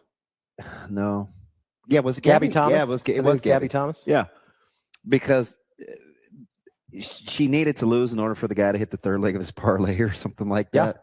And Gabby was like, this guy literally followed me around the track with signs and whatnot, and then posted the winnings like from his parlay. And you're going to be turning. Listen, it could be extreme, but you're green lighting that deal. Yeah. I mean, you're just green lighting that deal. It's really bad in sports where you can make a lot of bets in the game. So like baseball, I know I've mentioned there's 1,000 betting opportunities in every tennis match, 1,000, right? And so there's been, especially on the WTA, the women's tour, there's been a ton of harassment. There's been a ton of threats made. Like there's parts of, Jeff Pearlman can get a little holier than thou. Yeah. But there's parts he's not wrong about. I know. So I'm trying to be like DB here, like eat the meat, spit out the bones. Like there's stuff there that he's saying that I do believe is true.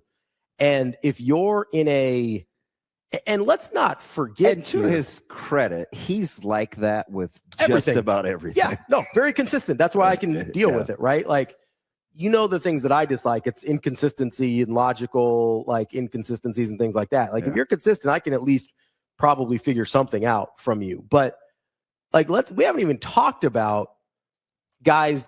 We've mostly been talking about guys doing this on their own. I brought it up briefly with boxing, but you don't think there's going to be some well-funded agents of other entities that now are trying to get to people? What about the bylaws within the conference about operating for the greater good of the league?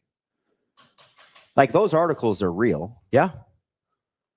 Right? It's like it's why LSU was reprimanded, or Lane Kiffin was reprimanded for speaking out against Ole Miss recruiting. About Oxford. Yeah. Yeah. Black players to Oxford. Like, that was clearly frowned upon. You can't say stuff like that. It goes against. Maybe they should take down some of the Confederate flags, but okay, whatever. I mean, you know, but no, to your point. I mean, that's just a great big old 50 core softball. But to your point, yes, for things as minor as talking poorly about another university's campus.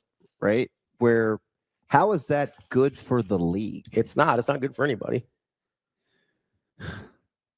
I'm just spitballing out loud here. I do wonder, like, at what point does the NCAA or the Big 12 or these other institutions have the legal right to protect themselves? The Big 12 would be the biggest one there, right? Like at the conduct detrimental to the league or whatever the wording is, the phrasing is there. Like, at what point are they legally allowed to say, hey, this is bad for us, this is actively harming us, why do we have to put up with this? Right? Like, I would imagine, I don't know if TK still let you, I would imagine there's a legal argument there as well about not doing irreparable harm to the Big 12, right? We know what TK is doing right now. He's putting innocent people away? Yes. Yes. Well, then he's the perfect person to put Sorsby in jail. Why don't you go to Lubbock and put that innocent person away? TK is busy prosecuting innocent people. Hey, why don't you go prosecute some guilty people in Lubbock? To the maximum fullest extent of the law. Throw the book at him. He loves when I say that. You know what I mean, though? Like, doesn't the Big 12 have an irreparable harm case as well? Yeah. It's not good for the league. Like, if you have somebody... It's not good for the conference. It's not good for the sport. It's not good for any sport. You know, like, at some point, the Big 12 has to say, hey, having somebody that actively compromises the integrity of what we're doing is worse for us. And again, there's way more money involved at the conference level than there is for Brendan Sorsby NIL. I can't believe they won the argument that what the NCAA was proposing was bad for business for his client. I mean, it's like it was the NCAA's fault. That's the part that I am actively angry about. That is what. Well, we've talked about this when it first happened. We're like, you're making a mockery of. NCAA has enough problems. Yeah. Let's not make this up. No, and listen, I understand some of the other cases that the NCAA has lost, right? Yeah. I understand why Diego Pavia gets the extra year, because I don't really like the NJCAA and the NCAA are different things. I don't know why JUCO years count against you. I get that. I don't necessarily agree, but I understand why it happened, right? Yeah. I understand the Trinidad Chambliss thing to a certain degree. You make the argument that it's a medical thing. He should have gotten the red shirt. I understand that. Those are football rule things, right? That makes sense at a certain level. Diego Pavia. You know the interesting thing about this, and I brought this up when it first happened with the 5 for 5. You know, the same case could be made if a coach redshirts a player. Absolutely. Absolutely. If you just don't play, outside of your own choice, absolutely. And I understand it. I don't that wasn't far-fetched. I said, what's to say you couldn't do that? Yeah, absolutely. And again, not that that's good for the game, but it makes sense in the thing that we're talking about. The Sorsby thing is so far removed from all of the other cases, because all the other cases are like, hey, we should have a right to make money off our own name, image, and likeness. Because once you implement 5 for 5, and clearly, listen, and like you already have to have your appeals forms in, right? Of potential. So it's definitely more than on the horizon, but it's just fundamentally a reason why I think it can't happen. Listen, I could see age limits. Sure. I don't know about a certain time for a certain, like the 5, like I could say, hey, anything until you're 25 goes, but because once you introduce those finite parameters, like X amount of time for X amount of time, then people are going to get into what you're allowing me to do while I'm there under said time. Again, i.e. red shirt. Well, I think red shirts are dead, basically. I mean, well, but the thing that allows for it, so again, a coach isn't playing me. He goes, am I wrong for thinking Sorsby isn't good enough to be going through all this trouble? No, I get it. That's not the point, though. No, yeah. But I do. No, I get the sentiment. Yeah, like if you're like Texas Tech, a lot of people have said that. if right? you're Texas Tech, you're like, this isn't like I don't know who's the guy you really like. Dante, not you, like Dante Moore, right? People are like, oh, Dante Moore is great. Like this isn't Dante Moore. No, I know. Like this isn't even like I don't know. People are in love with Arch Manning. That's fine. Like this isn't Arch Manning. Huh. Like this is a guy that was pretty good at Cincinnati, right? There's a reason he didn't go to the draft. He wasn't going to get drafted high. Yeah. Like, you know what I mean? Like he didn't just decide, oh, I don't want to be an NFL first round draft pick. That's what Dante Moore said. Yeah, I think the thing about it, unless he's saying, which I think he might be, is like, is he worth the precedent that you're about to set? A, I agree. B, if you're Texas Tech, is he worth what you're going to be? Like, you're a pariah. Texas Tech is and I guess that's what I didn't get with Chris saying that, like, they're on the hook financially. I'm like, that'd be the least of my concerns. even if you are, who cares? That'd be the least of my concerns. Because long-term financially, this could possibly hurt you way worse than $5 million. Yeah. Like, there's way more money on the table if you play this wrong than $5 million. Yeah. I mean, I get what he's saying. Me too. I do. Like I've thought that, right? But that's not the thing that I am most concerned about. That's kind of further down the list of like, really, we're doing this for Sorsby? Like that's the guy, that's the hill we're going to die on? Oh, yeah. You know? Yeah. It's like, that's the bullet we're going to take is Brendan Sorsby? That's why I felt like the legal, like the claim in the suit was so important. Mm-hmm. Because of the long-term ramifications. If they said, oh, okay, this is acceptable. I mean, go back and read, go back and like you just heard Chris say that their opening statement was 40 minutes. Yeah. The NCAA's was 7. Because the NCAA's case is pretty simple and correct. You don't get to gamble on your own sport and keep playing. And the judge is like, nope, I'm going to be stupid today. But to make it seem like it's the NCAA's fault for not protecting the goodness and well intent of their student athletes. That's the craziest argument because he got the opportunity to stay connected to his teams when he wasn't playing through gambling. Mm-hmm. Yeah, that's one of the dumbest things I've ever heard. Frankly, it's idiotic. And I know this isn't, you know how important accountability is to me. Jibs, I think that's very understated. I agree. He said, what's the message you're sending your recruits? That's what I said. Parents? Like, parents have to look at that and be like, hey, is this what we're doing? This is what we're about? Yeah, like, if I'm a dad that loves sport, like, I don't know. I want my kid to get paid, but, man, I sure want the integrity of the game on the up and up, though. I don't want you know what I mean? Yeah. You just don't want to surround yourself in those compromised situations. 100%. This is the most short-sighted thing you can do on all accounts, from the judge to the university. But I understand the judge's ruling, though, legally. I still don't, because at some point, like, when does legally your own actions override your ability to try and make money?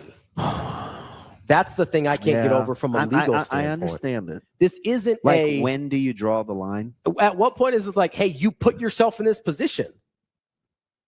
Like, at what point do you say, like, again, you brought up the DUI. Like, I can't go to a judge and say, hey, I'm an alcoholic. I don't get a DUI now. Like, legally, your own choices matter in this. So they had to present the argument on how the contract was written. Sure. The agreement with Texas Tech. Mm-hmm. So I wonder, is a better analogy for if I was under contract and the parameters were fairly gray, mm-hmm. then I get the DUI, or with my employer, is that different than the legal ramifications of me being able to get arrested? Yeah, I mean, legally, it's probably because I different. do know it is hard. It is very difficult to remove teachers, even teachers that have drank on the job, mm-hmm. because alcohol is because of how it's classified, and because it's a union. And they're part of. If you're part of the union, yeah. So if you're part of the union, yes, it gets harder, but it has happened that people have gotten fired for this. Yeah. And it has also happened where they have not. True. But Sorsby famously not part of a union, right? So that's a big factor here. He has very little protection from collective bargaining because we have been avoiding that in college sports. The other part of this is, that's why I brought up the Sarkisian part of the argument. Because I think legally you could make the argument that Texas Tech has to pay if they have a poorly written contract. I don't understand how you can make the legal argument that he has to play. Have to let him play. No, I understand. The money I get. I agree. The playing I don't. I agree. That's why I asked about, depending on what my contract says with my employer, yes, which is independent of the police being able to say, you're an idiot, that's dangerous, you're going to jail. Sarkisian can make an argument that USC had to pay him. I don't think he could make an argument that they had to retain him as football coach. That's the closest thing I think we have, is the Sarkisian at USC thing. He had a documented alcohol problem. He went to rehab. That is he was under contract. That, I think, is the closest corollary we have. You can make the argument they had to pay him. I don't think there is any argument under the sun you can make that they had to let him stay in coach. And I'm not even 100% sure he drank on the job. That's up for debate. Yeah. That's the part that I can't get around, because legally that still doesn't make sense to me. Sure, make Texas Tech pay him. That's fine. I don't know how you burn the whole thing to the ground and say, yeah, he has to play. So again, I come back to, please, dear God, pass that bill before football season.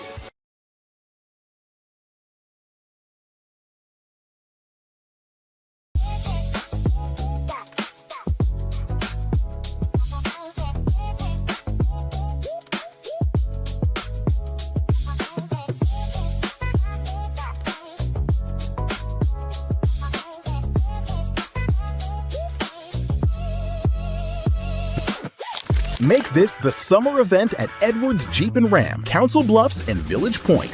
Lease the 2026 Jeep Wrangler Sport S starting at $289 a month. Built for the road and ready for summer. This June, the savings are as big as the season. We've also got the 2026 Ram 1500 Bighorn starting at $399 a month, or finance at 2.9% APR for 72 months.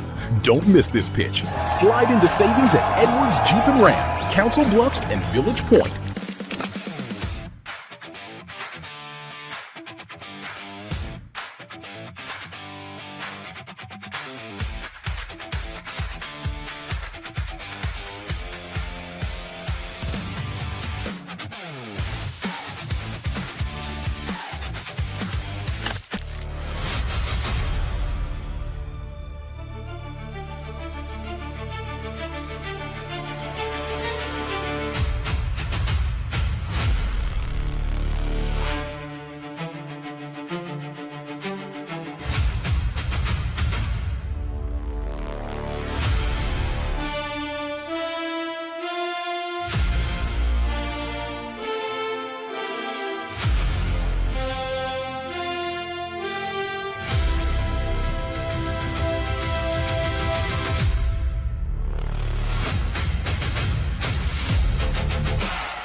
It's time to slide into savings at Edwards Chevrolet. Lease the 2026 Chevy Trax LT for just $349 a month. $0 down with your first payment due at signing. 2 great Chevys, 1 big June event. Slide into a 2026 Chevy Equinox LT for just $399 a month. $0 down with your first payment due at signing. Get to Edwards Chevrolet today. Together, let's drive.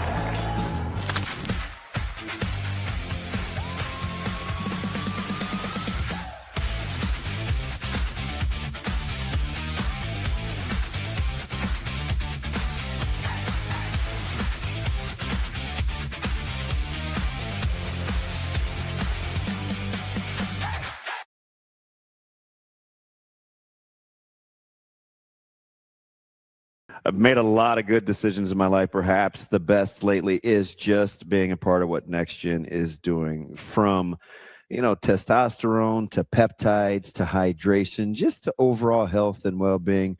Next Gen has been fantastic for me. They accept most insurances, so they make it really, really easy. And I'm always, listen, I'm not the most fun to get along with, but these guys have been fantastic. It's not just a DB thing. It can be you too.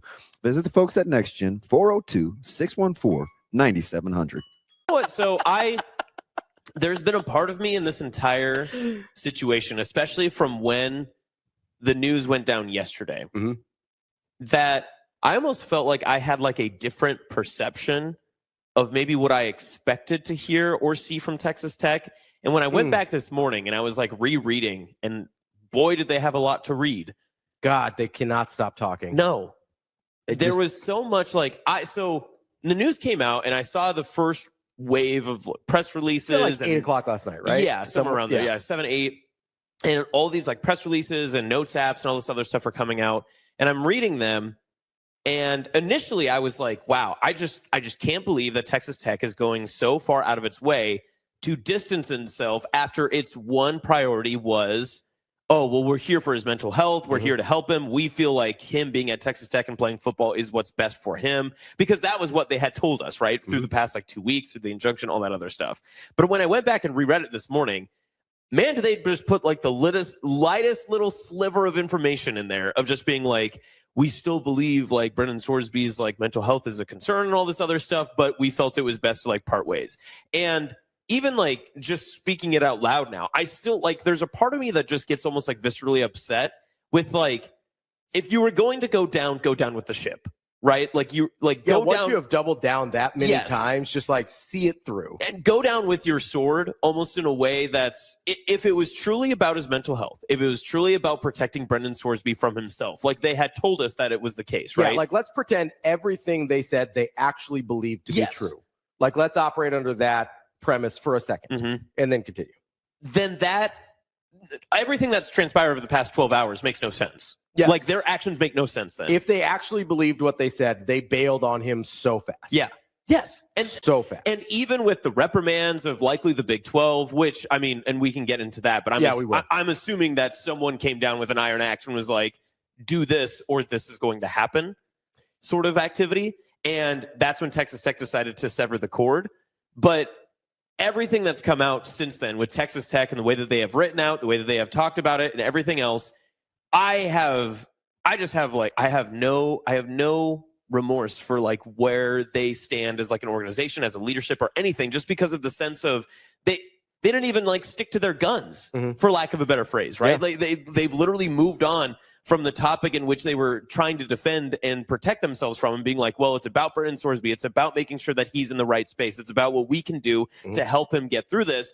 And instead, the minute that they found whatever avenue or angle that caused them to cut the cord, they immediately were like, well, we actually had a difference in opinion and we didn't believe in like what he was actually representing, but we wanted to help him. It's like, no. You can't have it both ways. Yeah. You can't sit on both sides. Like there's no 1 foot in, 1 foot out in this scenario. And that's, it almost just makes me sick in the way that they have like just handled this entire presentation from the beginning, but especially here at the end. It just feels abhorrently gross because they knew that they were in the wrong and they tried to find their way out of it. And I don't think that they found any way to cut it cleanly. So they're just like, well, whatever. We're just going to move on. It's almost like they were totally full of shit the entire time. Yes, 100%. And we knew that. Yes. And I knew that too. I'm not pretending like I'm like naive in that scenario. But it makes you mad when you actually see it play out. Yes. And I understand that, right? Like there's a part of me that is, I mean, I'm happy that it's over. Yes. Right. I'm happy that Brendan Sorsby will not play college football. That's not a secret. That's been my stance this entire time. I think it would have been detrimental to the existence of college football, unlike the NIL and transfer portal stuff. And I'll be honest, I don't understand like a lot of the statements from either Cody Campbell or especially Cody Campbell yesterday, who, for the love of God, stop talking, stop writing notes, just stop it. And stop speaking on term. And I understand he's got some position with like an advisory board or board of regents or whatever, but stop putting their stamp on all of your personal anecdotes. Like what? Why do you get to speak for all these people? And why is your name so blatantly attached? And you know why it is? Yeah. dude just wants to have his name remembered. He bought his influence. Yes, which is whatever. Like that's the Texas Tech way, though, and that's Texas Tech's issue to deal with, him representing them. But my issue with Cody Campbell is he keeps bringing up like NIL and transfer portal and stuff like that. Like in his letter last night, where he's talking about. I mean, he didn't even mention the fact that Brendan Sorsby wasn't going to be playing for Texas Tech until the final paragraph of a 3-page letter. And which, by the way, if you're going to have a 3-page letter on social media, could we blow up the font a little bit, man? Thank you. Yes. For the love of God, that thing was tiny. Anyway, side note, just learn how to do anything that is not stupid. But he's just ranting on about all this stuff and blah, blah, blah, blah, blah. And he tosses in NIL and transfer portal. And here's the thing, man. NIL and transfer portal have not a damn thing to do with the Brendan Sorsby situation, except for the fact that you're mad that you paid him. You're mad that you paid him, and you're mad that this is the guy that you got. Yeah. Because you could have picked, there's a whole host of other... Darian Mensah, or like, pick a guy, right? DJ Lagway. You could have went after a bunch of different dudes in the portal. You could have even went under the table. Sam Levitt, Josh Hoover. The other crazy part is Texas Tech could have done the hush-hush bad thing to do and been like calling people, and coaches could have complained about. The best part about that? That's what they did to Brendan Sorsby. Exactly. The fact that Sorsby was going to Texas Tech was an open secret for the last month of the season. I had somebody tell me that in October. So they did it wrong twice, but the thing that they're most everybody got super mad at them because of the thing that we felt denigrated the entire society of college football the most was Sorsby's activity. Yes. But then Texas Tech did an illegal activity to get him, and they're like, oh, man, Sorsby, you got to move on. We can't have that sort of stuff in our hen house. What are the odds that Texas Tech tries to go holier than thou? Like, he's not here anymore. Are you guys going to play us now? I mean, everybody's going to play him now. The anyway. damage is done. There's no... The damage is done. But, the two things that make me the most upset about it are the weird trying to blame... the state of college football for the Brendan Sorsby situation. It's no, he illegally bet for years, committed state crimes, federal crimes, broke NCAA rules and conference rules. He did everything possible to get himself in a position where he was no longer allowed to play college football. And then we're going to blame this on NIL and the transfer portal? That has nothing to do with it. He could have been at Indiana the whole time and continued to do this. I have no, obviously he did this as soon as he got into college. Yep. Probably before, if we're being honest. If he was illegally betting by the time as an underage bettor at 18, what's to make us believe he wasn't legally betting as an underage bettor at 16? But whatever, that's not my problem. My question is, what on earth does NIL and transfer portal have to do? Because I'm sure he wasn't making crazy NIL money as a scout team quarterback at Indiana. Probably not. So this has nothing to do with the fact that it's all of a sudden he has money. Now he's gambling. It's nope, he was broke at Indiana, was gambling. He made some money at Cincinnati, was gambling. Made a boatload of money at Texas Tech, was gambling. If you want me to actually believe he has a gambling problem, availability of funds is not the issue. Do you give them being Texas Tech any credit for keeping their end of the NIL deal and saying that they will pay out Sorsby? No, I'm guessing they did that because they wrote a terrible contract they couldn't get out of. 100%. That's there is it was grandstanding. That's the reason that came out. 100%. That's the reason, because they were like, well, if we're going to be painted the villain, at least let's have a good brushstroke every once in a while. I think it's 100%. If it's not a contractual thing they couldn't get out of, I would guarantee it was a move to say, hey, other people will still want to come here because we paid out a guy that didn't even play for us. That's the only other explanation for me.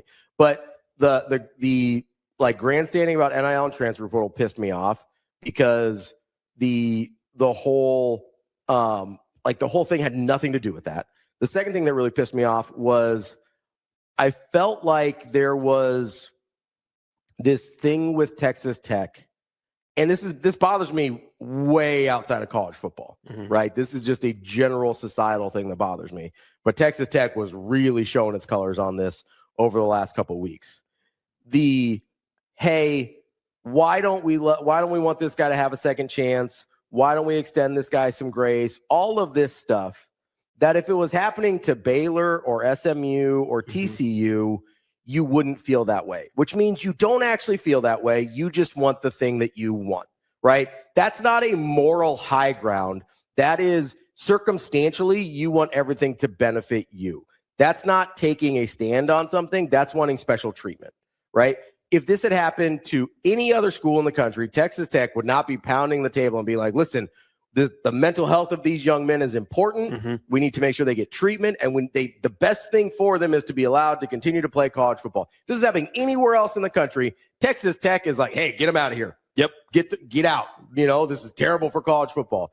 So the fact that all of these people, not just the fans, which obviously you see on social media a ton, but the administration, the coaches, the AD, the regents, the boosters, everybody involved with Texas Tech is like, guys, what about second chances? He made some mistakes. 9,000 of them, by the way, literal number, 9,000 mistakes. So maybe if you do something 9,000 times, it's not a bug. It's a feature of the program, but that's a different conversation. Like if you are sitting there and you go, oh man, we need second chances and stuff like that, that's not actually how you feel unless you would feel that way about somebody else that wasn't benefiting you directly. You just wanted special treatment.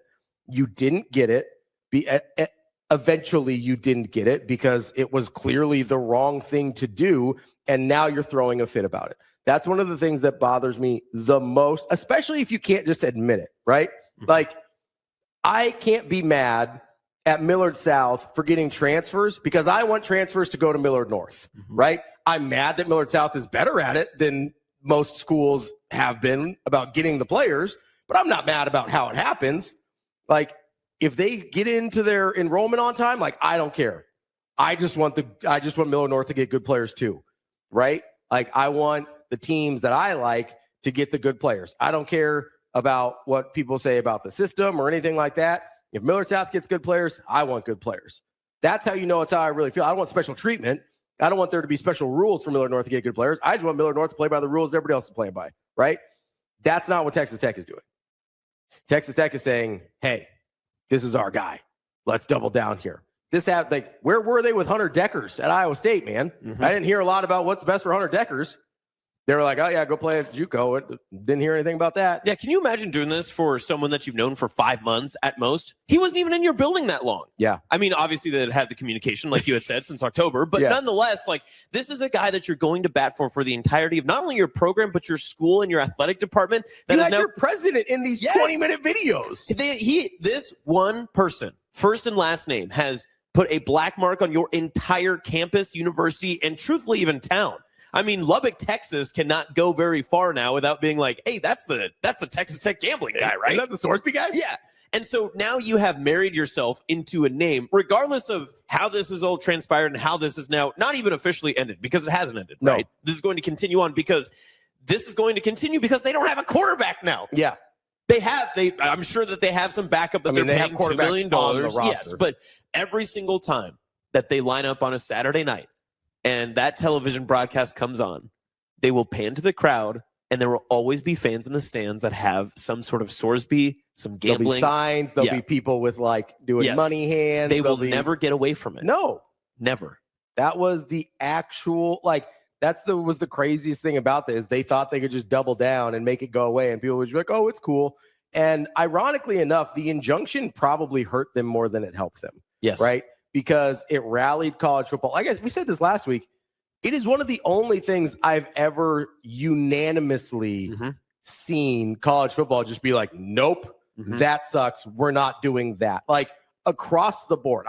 Maybe I missed one. I didn't see a single person outside of Texas Tech come out in support of the Brendan Sorsby situation and how Texas Tech was handling it. I mean, not even, and this is maybe revisionist history and someone that didn't live through it or anything, but like watching the Pony Excess in the 30 for 30 and everything, like the way that some of the other people had talked about, the death penalty was a bit extreme. They were like, killing a college football program for 2 years is a bit too far and a bit too much. That's why it's never happened again. But people were so upset with SMU that they even disagreed with how harsh and stiff the punishment was, even though they didn't agree with what everything SMU was doing illegally through the eyes of the NCAA. Part of that was also because they were all doing the same thing. Right. Especially in the Southwest Conference. Like that was very prevalent. Yeah. So to your point there, I was thinking about this last night, and I had seen it on one of the comments that came down on the Texas Tech statement that had come out from the official. I think it was the football program that had posted like one of their many different, letters to the open public or an open forum or whatever it was.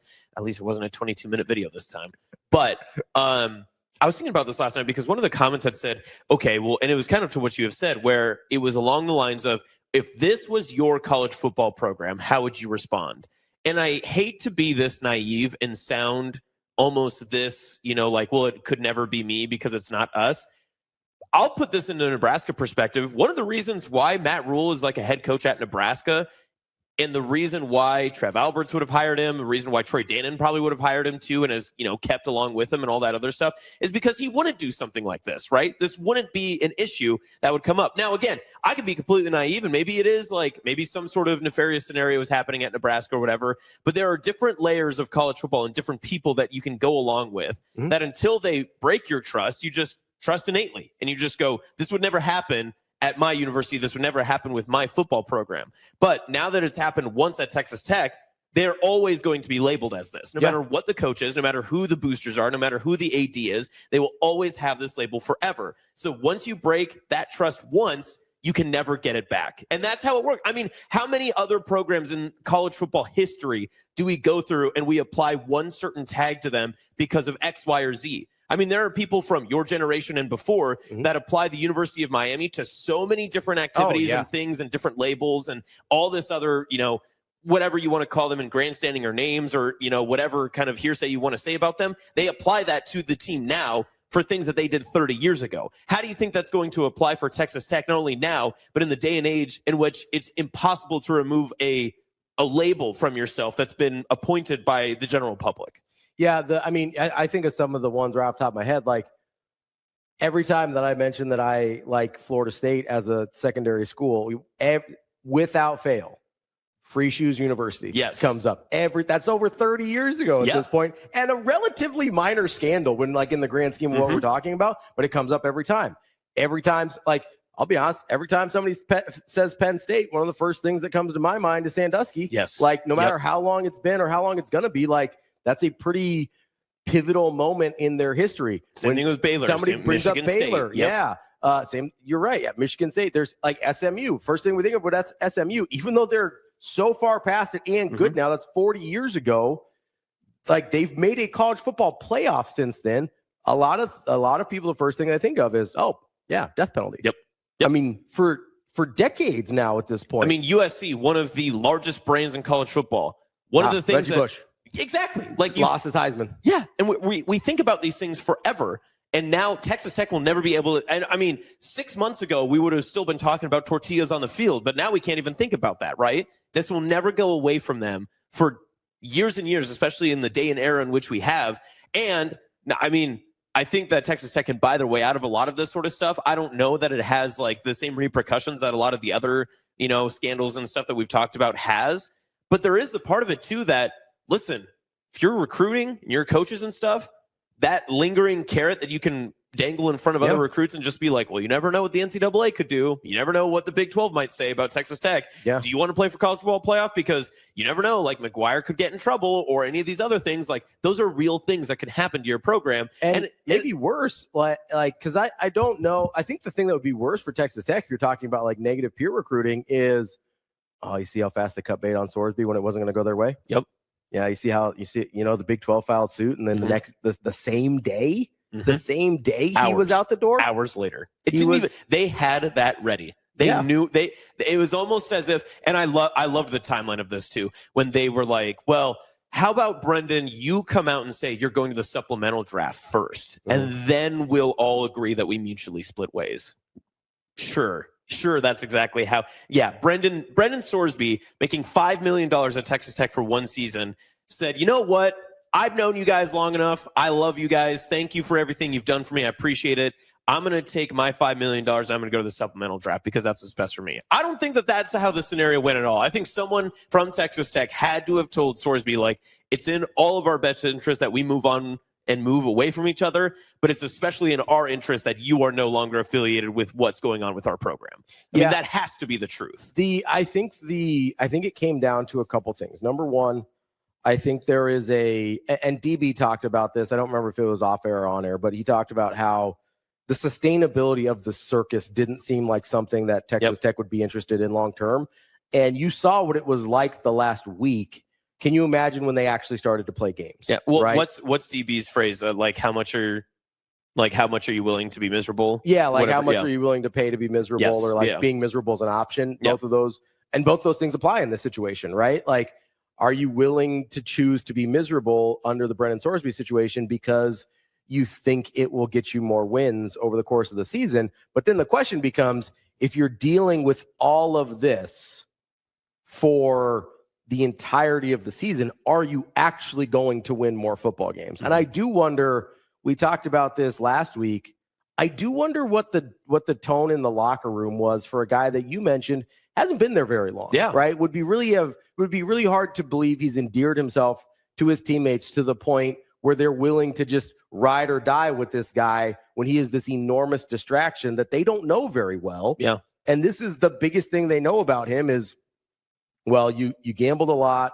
you bet on your own team and against your own team at Indiana. Like, what do we know about Brendan Sorsby as a person or as a teammate or whatever at this point? And are we willing to like ride into battle and deal with, because it wasn't just going to be a Brendan Sorsby problem. It was going to be a Texas Tech football problem. It was going to be, every bad interception he threw. Some reporter is going to ask like, hey, like what happened on that one? Like that seemed kind of weird. There was going to be questions about it all season long, and not just of Brendan Sorsby, not just of the coaching staff, not just of the university, of his teammates. And so I wonder if somebody went through, like talk to some of the team, whether it's McGuire or somebody else, and be like, hey, like where are we at with this? Like kind of take a straw poll of like, how are you guys doing? Because yeah, sure, Brendan Sorsby can play, but if everybody else is kind of checked out, that doesn't help you at all. Yeah. And I'm not saying they were, but I definitely think that's on the table in terms of them the rest of the team not wanting to deal with his BS the entire season. Like that's not good for anybody. Yeah. Well, I almost hate to, obviously this is, 2020, all that other stuff, but we talked and started with about like how nefarious it felt and all the, how dirty it felt and all that other stuff. But when you had said last week that the best thing that they could have done, I actually agree with this now. I think the best thing that they could have done is just ridden out the wave, been like, wow, this is going to suck, whatever. And McGuire just comes out and says, Brendan Sorsby is going to stay a part of our team. He is going to be on whatever, the roster and stuff. He's going to be our practice squad guy, but he will never play in a game because of like our concern for his mental health, our concern for all that other stuff, and because of whatever. That was probably their best card that they could have played. That's the only thing that could have had them come out of this situation looking good to the general public. Because then maybe they didn't care. Yes, because then you're doubling down on the protection of Sorsby. Yeah. And then you're also saying, we don't agree with what is going on in the decision made by the NCAA. And so we as a football program are saying, hey, Sorsby, we're going to do what's best for him to make sure that he is taken care of and that he is okay and that we are here to help him for what we have said we are going to do. But we also, as an organization within college football and what we believe in and what I believe in as a head coach, I can't stand by what has happened and what has led to this point. Here's the other thing that has driven me crazy about this situation is the inability of people to understand the larger scope ramifications of what they're advocating for in this moment, right?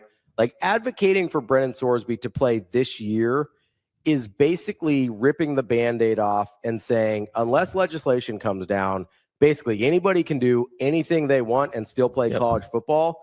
That's a bad thing for college football. If you actually care about college football, and maybe most of these people don't, maybe that's an assumption I'm making, that they only care about their specific school and their own self-interest, and that's fine. But if anybody actually cares about college football as a whole, the way most of these people claim to, then advocating for someone who has bet on their own team and on their own sport countless times and saying this is a guy that should continue to play college football is so short-sighted, because once you, I don't know if people just don't understand this, because I read the comments on social media posts a lot. And it's a lot of Texas Tech fans, understandably so.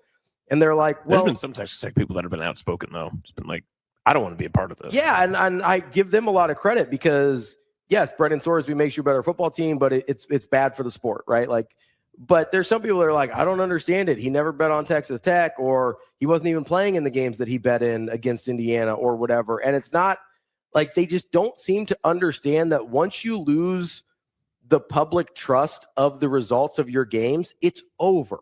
You become the WWE. It's over. Like, that's a wrap. And I get the WWE still makes money, but nobody really takes it seriously as an athletic event, right? It's an entertainment product, which is fine. And if you like that entertainment product, cool. I don't It's the same as a concert. It doesn't. It shouldn't affect you following its results, right? It's a concert. It's a movie. Yeah. It's a TV show. Like, I get that. And if that's all you want out of your sports, that's fine. But I think you're an outlier there. People want to be able to trust the results of what they're watching. That's like all these peripheral industries around sports, whether it's fantasy or gambling and like all this other stuff, are reliant on the fact that we, to a mostly large degree, trust the results of the thing we're watching are on the up and up. As soon as you lose that, it is over. And as soon as you knowingly let someone play who has gambled on and against their own team, admittedly has done that, then you have lost the integrity of the results. I think we've forgotten how this started. With Sorsby opened up this can of worms. Well, not only in his decision making, but also to come out and just publicly say, like, hey, yeah, there is an investigation on me, like internally or whatever the case was. But yeah, I did all these things, and this is how far it goes back. So that's the funniest thing about this is no one's denying what he actually did, including Sorsby himself. Again, it's one of the weirder controversies we've ever had because everything is truly black and white. Yeah, everybody's like, "Yep, this is exactly what happened." Yes. We're just trying to decide how to deal with it. Like, there is no disputing of the facts at all. It's 9,000 plus bets for at least $90,000. At three different universities, Indiana, Cincinnati, and Texas Tech, admittedly broke state and federal laws in the way he placed those bets. And again, I'm not advocating that he goes to prison. I think it's possible if he had been allowed to play and Texas Tech had forced the issue. I do think there's a prosecutor that would have been like, no, we're not doing this, and would have tried to build a case against him, which would have been pretty easy because he admitted to all of his crimes. And he was doing this through apps, which there are tons and tons of data for. They have all the data on these things. Well, not only that, but he's openly admitted to the fact that, I was using my friends, I was using other people, I was underage, all that stuff. Like, he has admitted to all of the crimes. And so it may have taken a while to get the evidence into place in order to actually prosecute it, but it would have been an open and shut criminal case. And I'm not advocating for that. I do think it was on the table if he pushed through and Texas Tech pushed through to allow him to play. Because I think, like, well, hey, if we don't have any sort of recourse with the NCAA, like, we're bringing up charges. Like, I don't think that was out of the question if he had pushed through this. I don't think it'll happen now because TK and I talked about this. Generally speaking, there's a certain dollar amount that you want to reach, and it's usually much higher than about $100,000. But also there's college football, and someone would have taken personal grain on that. And there's also prosecutors that will take high-profile cases because they have political aspirations. That's super common. So I really did believe that if he pushed through and was going to play college football this year, that he would have gotten prosecuted criminally, which, again, I don't know, that wouldn't have helped him, and that doesn't help anybody. But the point is, like, no one's disputing the facts of what he did wrong. No one, including Brendan Sorsby, including Texas Tech. No one is disputing that. The only thing under dispute is what bylaws is the NCAA allowed to enforce. Where does the Big 12 come in, and conferences in general come in their ability to enforce bylaws? And what does that mean for college football or college sports in general moving forward? Those are the only things in question here. Not the activity, not whether or not he did it. The only things in question are you allowed to enforce the rules that, by the way, and this is the part that I don't understand, every school agrees to when they become an NCAA member and become a conference member. Every school agrees. Now, you could make the argument with the NCAA that in order to compete at the highest level, it's a monopoly. You have to become part of the NCAA. It's not like Texas Tech is going to go join the NAIA and compete for national championships or whatever. But you can't make that argument with conferences because you have independent schools like Notre Dame making plenty of money and competing for championships, and you have multiple conferences to choose from competing for championships and making plenty of money. So if you agree to become a part of the conference, you agree to its bylaws in that sense. Yes. Yep. And you have other options within the same opportunities that you want by being a part of that conference. So that's the one where, and I think that's why this happened yesterday, because as soon as the Big 12 says we're filing a suit, because you've already told us that you're okay with us not only enforcing our rules, but also penalizing people who do not uphold those rules. And they used the 2017 Baylor sexual assault cases as an example of that and saying Texas Tech voted for these sanctions against another school. Yep. That is them implicitly giving us permission to penalize schools for breaking bylaws. Not to mention the fact that when you join the conference, you explicitly agree to follow our bylaws and allow us to punish people who don't. It's like joining an employer. I can smoke pot all I want, but the employer says that, like, hey, man, we're going to drug test you if you test positive for certain stuff. Like, you're not an employee here. And you'd be like, well, it's legal in certain places or use it for a minute. Hey, man, you want to work here. There's a certain way that this works. It's the same thing I brought up with alcoholism, right? Like, it's a recognized disorder or disease, depending on, I don't remember the exact terminology medically that's used for it, but it is a recognized issue. And it's a real thing that people struggle with. Still can't come to work drunk. Yeah. Right? Like, I mean, even in the most direct sense of this too, like if Hurrdat Sports found out that I, being like, and I'm even like wearing the NEB preps right now, like if they found out that I, like a big high school advocate, going to games, cover sports, talk to kids, coaches, all that stuff, they found out that I was like a undercover bookie and was putting lines on like high school games and stuff. I mean, if that got out, very quickly I would be no longer here. Right? Yeah, I would absolutely. assume. I would think so. Because it's the integrity of the company, it's the integrity of the sport in which I'm covering, it's all that sort of stuff. The integrity of our coverage, and you've got enough connections to different schools and things like that you could potentially influence outcomes, even if you didn't. Yeah. Like that's the argument. It's like, well, he didn't influence outcomes. It's like, yeah, but he can. And he was taking a pretty big step towards influencing outcomes by placing the bets in the first place. Yes. By giving himself a reason to try and influence outcomes. And then putting himself on the field. Yes. Like there's no way around the fact that this was an existential crisis for college football, in that if you cannot trust the results, the sport no longer matters. It ceases to exist. I thought the Big 12 did a really good job. I was worried they would take too long and do quote card season like they started with last week. They came around, and I thought that they actually did a pretty decent job of saying, like, it's straightforward. There's one way out, and this is it. Yeah. Like, this is how it goes.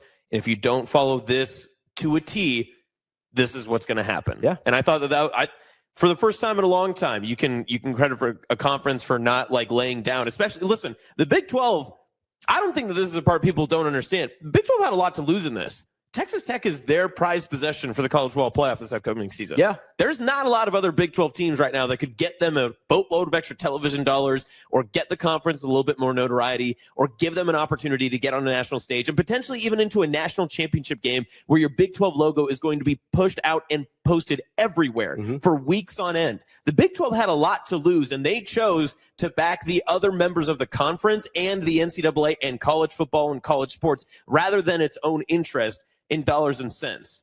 And we would have lambasted the Big 12. I'm not going to give them credit for doing the right thing, right? Like, but I will say the fact that the Big 12 did collectively decide, like, hey, we got to do the right thing here, because how many times have we talked about the SEC collective and all the other stuff about, like, protect the SEC, it's just bigger, it's just better here, all that other stuff, and how much that they kind of protect each other even though they are the biggest of rivals because they know that the brand is bigger than the individual mark. Yet here is the Big 12, who arguably the Big 12 conference is probably bigger than the individuals, but in this sense, they had a lot to lose for this upcoming tunnel vision. And like you had mentioned earlier, that short-sightedness, the Big 12 did not look down that tunnel. They saw the big picture. Yeah. And they were able to kind of accept, like, hey, these losses right now, they might sting a little bit, but we're better off moving forward. Yeah, not making a college football playoff this year is better than the implications of having this guy and this team in a college football playoff for us. Yeah. Because that, you talk about all. And you don't even know. I mean, how far does that go then, too? Like, if the Big 12 comes out and they're like, hey, we're in support, does Troy Dannon and the rest of the conferences just go, we ain't scheduling the Big 12 then? Yeah. Because if you all want to tie yourselves together, then we're all putting this all in one big bow. And I think that's entirely possible. The other part of this is, like, you mentioned the stain on different schools based on their different scandals. I genuinely believe that would have been the case for the Big 12 conference as well. Mm-hmm. Just be like, oh yeah, they stood by that guy that gambled on his games. Yep. Like that's not a look that you want a part of this. To your point, Texas Tech heading into this was a plus 100 favorite to win the conference. The next closest was BYU at plus 600. So that's a pretty prohibitive Yeah, we're talking, that's a big gap. for and the next one is Utah at plus 850. And then there's another big gap between them and Kansas State at plus 1,200. So Texas Tech was the prohibitive favorite to win the Big 12 this year and theoretically make it to the college football playoff. So, like, this wasn't a no stakes decision for the Big 12 by any means. But to your point, good job of looking long-term future and long-term ramifications of decisions instead of just being like, well, it would be really nice to make the college football playoff this year. Let's maybe let him play. Like, that's the idiotic thought process that Texas Tech was going through. And they're like, well, I know he gambled on a bunch of stuff, but maybe we let him play anyway. The only way Texas Tech could have come out of this looking good was saying, like, hey, we respect the court injunction that allows Brendan Sorsby to stay a part of this team because we think that's the best structure for him to be a part of a team and be a part of a culture and a system where we can continue to get him the help that he needs. He will make every dollar that he was promised. He will not play a down or suit up a down of college football for the Texas Tech Red Raiders. That would have been the right thing to do if you were genuinely concerned about his mental health. And then on top of that, too, come out with that first. Yeah, start there. Because then if Sorsby's like, I'm going to the supplemental draft, I can't control what you choose to do after we tell you what we're going to give you. Which is totally fair. If he says, hey, I think it's better for me to try and get away from the team and try and do supplemental draft, that's totally fine. Yeah.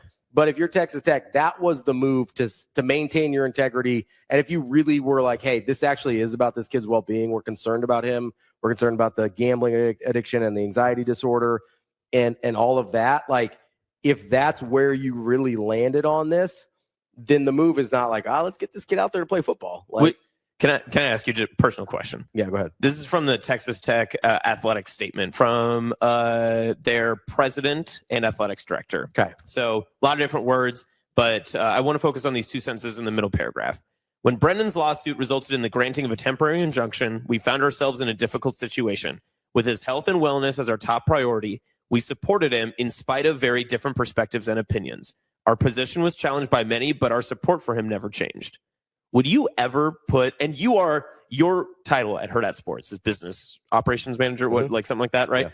Would you ever put your name, Ravi Lulla, or the company's name saying, hey, we don't agree with what happened, but we still support this person? So the way I took that was very different perspectives from other institutions. That's how I read that. Maybe I'm misreading it here. Yeah. But I read that as, hey, a lot of people out there didn't want us to do this, and this is what we decided to do anyway. Not so much as internal disagreement. Because internally, it seemed like everybody was on the same page, saying bleep the NCAA, bleep the integrity of the sport. That took 21 minutes to tell us. So, it's their word salad was kind of hard to parse through, but that's how I took the different perspectives portion of that. The part that made me mad, another part, I guess, is I'm on 6 now.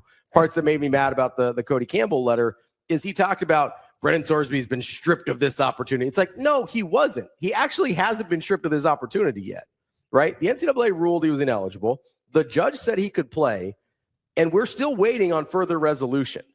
So he has not actually been stripped of the opportunity yet because the Big 12 was waiting for I believe it's called a declaratory judgment from a judge that they went to, a federal judge they went to say, hey, you're allowed to enforce your bylaws. Now, I believe that the indication was they were going to get that judgment so that Texas Tech kind of had an idea, and they're like, we got to cut bait here. But up until when that letter was written, Sorsby had been stripped of nothing. He was at that point still going to be allowed to play. Now, I do think that was going to change before the college football season. But that's the other thing is he's just making stuff up. Yep. And here's your quote from him. Brendan, while he made many mistakes that he openly admits, He has also been part of a much larger, broken, and predatory system, and we believe that all people deserve a second chance. It is gut-wrenching that there is no viable path to providing him with redemption at the collegiate level. It's like at this point, you had found the viable path. Like, we don't know what any other judge was going to say. Also, redemption at the collegiate level. What is he, Indiana Jones? Like, what does that mean? Like, he's Luke Skywalker trying to make sure that, like, we're trying to bring balance to college football? Like, what? Also, what do you like, mean? Redemption from personal demons doesn't have to play out in like on a college football field. I'm sorry, man. Yeah, like you can also have personal victories that are not public in front of 90,000 fans. The idea that the only way for Brendan Sorsby to be healed from his addiction was to play, or to be like made whole from his addiction was to play college football at Texas Tech, is the most asinine, disingenuous thing I've heard in a really long time. Yes. Like it's assuming we're so stupid to be like, oh, you're right. The only way this person could ever stop gambling is if he continues to do the thing that seems like is what started his gambling. Yeah, that makes sense. It's like, you know what? The only way for this alcoholic to not be an alcoholic anymore is to be a bartender. By the way, it's Anakin who was bringing balance to the Force, not Luke. Thank you, Shane. I mean, you could make the argument that Luke brought balance to the Force by killing Darth Vader. Anyway, whatever, doesn't matter. Anakin was supposed to be the chosen. It doesn't matter. Yeah, it is.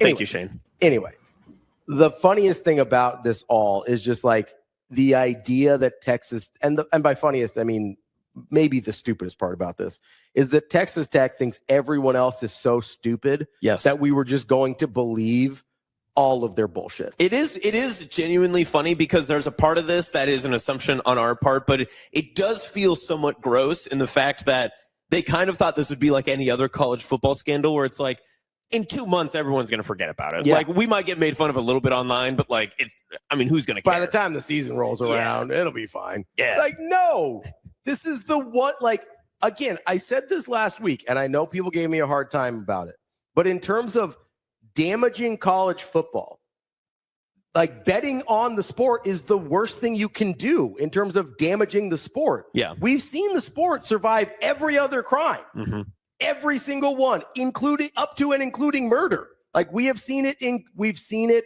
survive everything. The one thing sports cannot survive is being bet on by the participants. That's what breaks them. Right. So to be like, well, he didn't murder anybody. It's like, from a integrity of the sport standpoint, this is worse. I understand from a human morality standpoint, it's not. But if you're talking about the preservation and you're talking about it as an entity, yes, not as a person. No, it's not a personal act. It is the entity protecting the entity. To damaging the entity of college football, gambling on it by its participants is the worst thing that can happen. Yes. Full stop. I believe that without a shadow of a doubt. It's not NIL. It's not transfer portal. It's not everything else that we bemoan all the time. It's like, we really got to get this under control. Or Kurt Cignetti saying the sport's not going to exist in 18 months unless we get this figured out. No, the sport's not going to exist if you allow people that have gambled on it to continue playing. Because the reason we watch is because it is truly controlled chaos. On any given Saturday, anybody can win regardless of the situation or scenario. And if you take away that ability, that someone who is playing in the game is actively participating in influencing an outcome because of what they have chosen to bet on or whatever their allegiance lies to, that's where it breaks the entire fabric. Jeremy, I understand. The point with Pete Rose is, most people only believe that he bet as a manager. So that matters to a certain extent, although I understand it's very similar, and I would agree that. But there's a reason he was blackballed from the sport.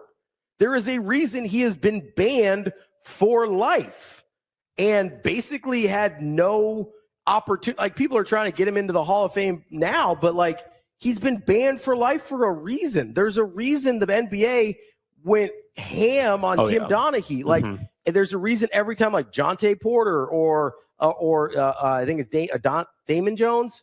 Anytime one of these guys has a betting thing for, by the way, way less money than we're talking about here with Brendan Sorsby over the course of this time, although Donaghy's was more. Like, every time that happens, banned for life. Like, we're done here. There is no redemption. There's a reason they come down so hard on these things, because it is an existential crisis, right?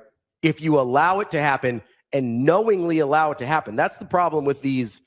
examples you guys are giving me, once you knew it was happening, it was shut down immediately, right? This would be knowing it happened, the person admitting it happened, and then continuing to allow them to play in the sport that it happened in. That's where we're having a whole other conversation than Pete Rose or Tim Donaghy or Jonte Porter or any of these other guys. That's where it becomes a completely different issue. And that's a bridge you just don't want to cross. Yep. Ever. Like that's the one, that's the line that cannot be crossed.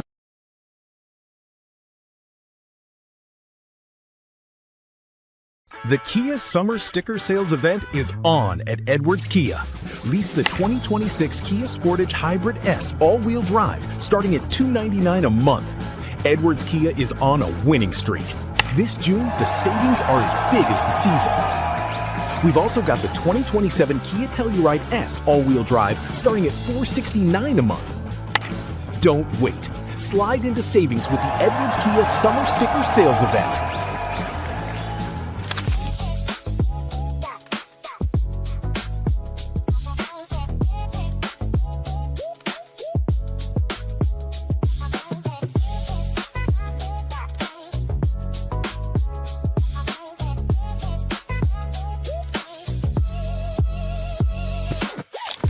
Slide into savings at Edwards Hyundai. Finance the 2026 Hyundai Santa Fe at 0% for 72 months. This June, the savings are as big as the season. We've also got the 2026 Hyundai Kona SE all-wheel drive. Sign and drive starting at $287 a month with 0 down. Don't miss this pitch. Slide into savings at Edwards Hyundai.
It's time to slide into savings at Edwards Nissan.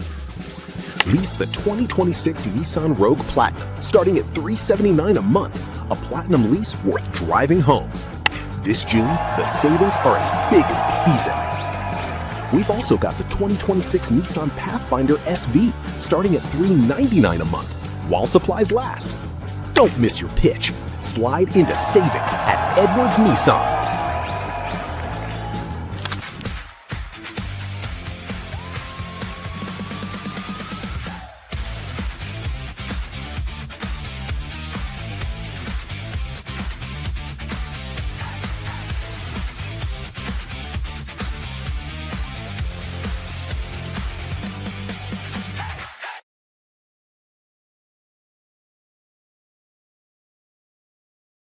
All right, you said you had some questions for me. So this is a complicated, much like any supplemental draft pick is, right? Because that's where the next part of this goes, is that the next time we hear Brendan Sorsby in the news cycle will be if he is selected in the supplemental draft in which he has declared for, right? Mm-hmm.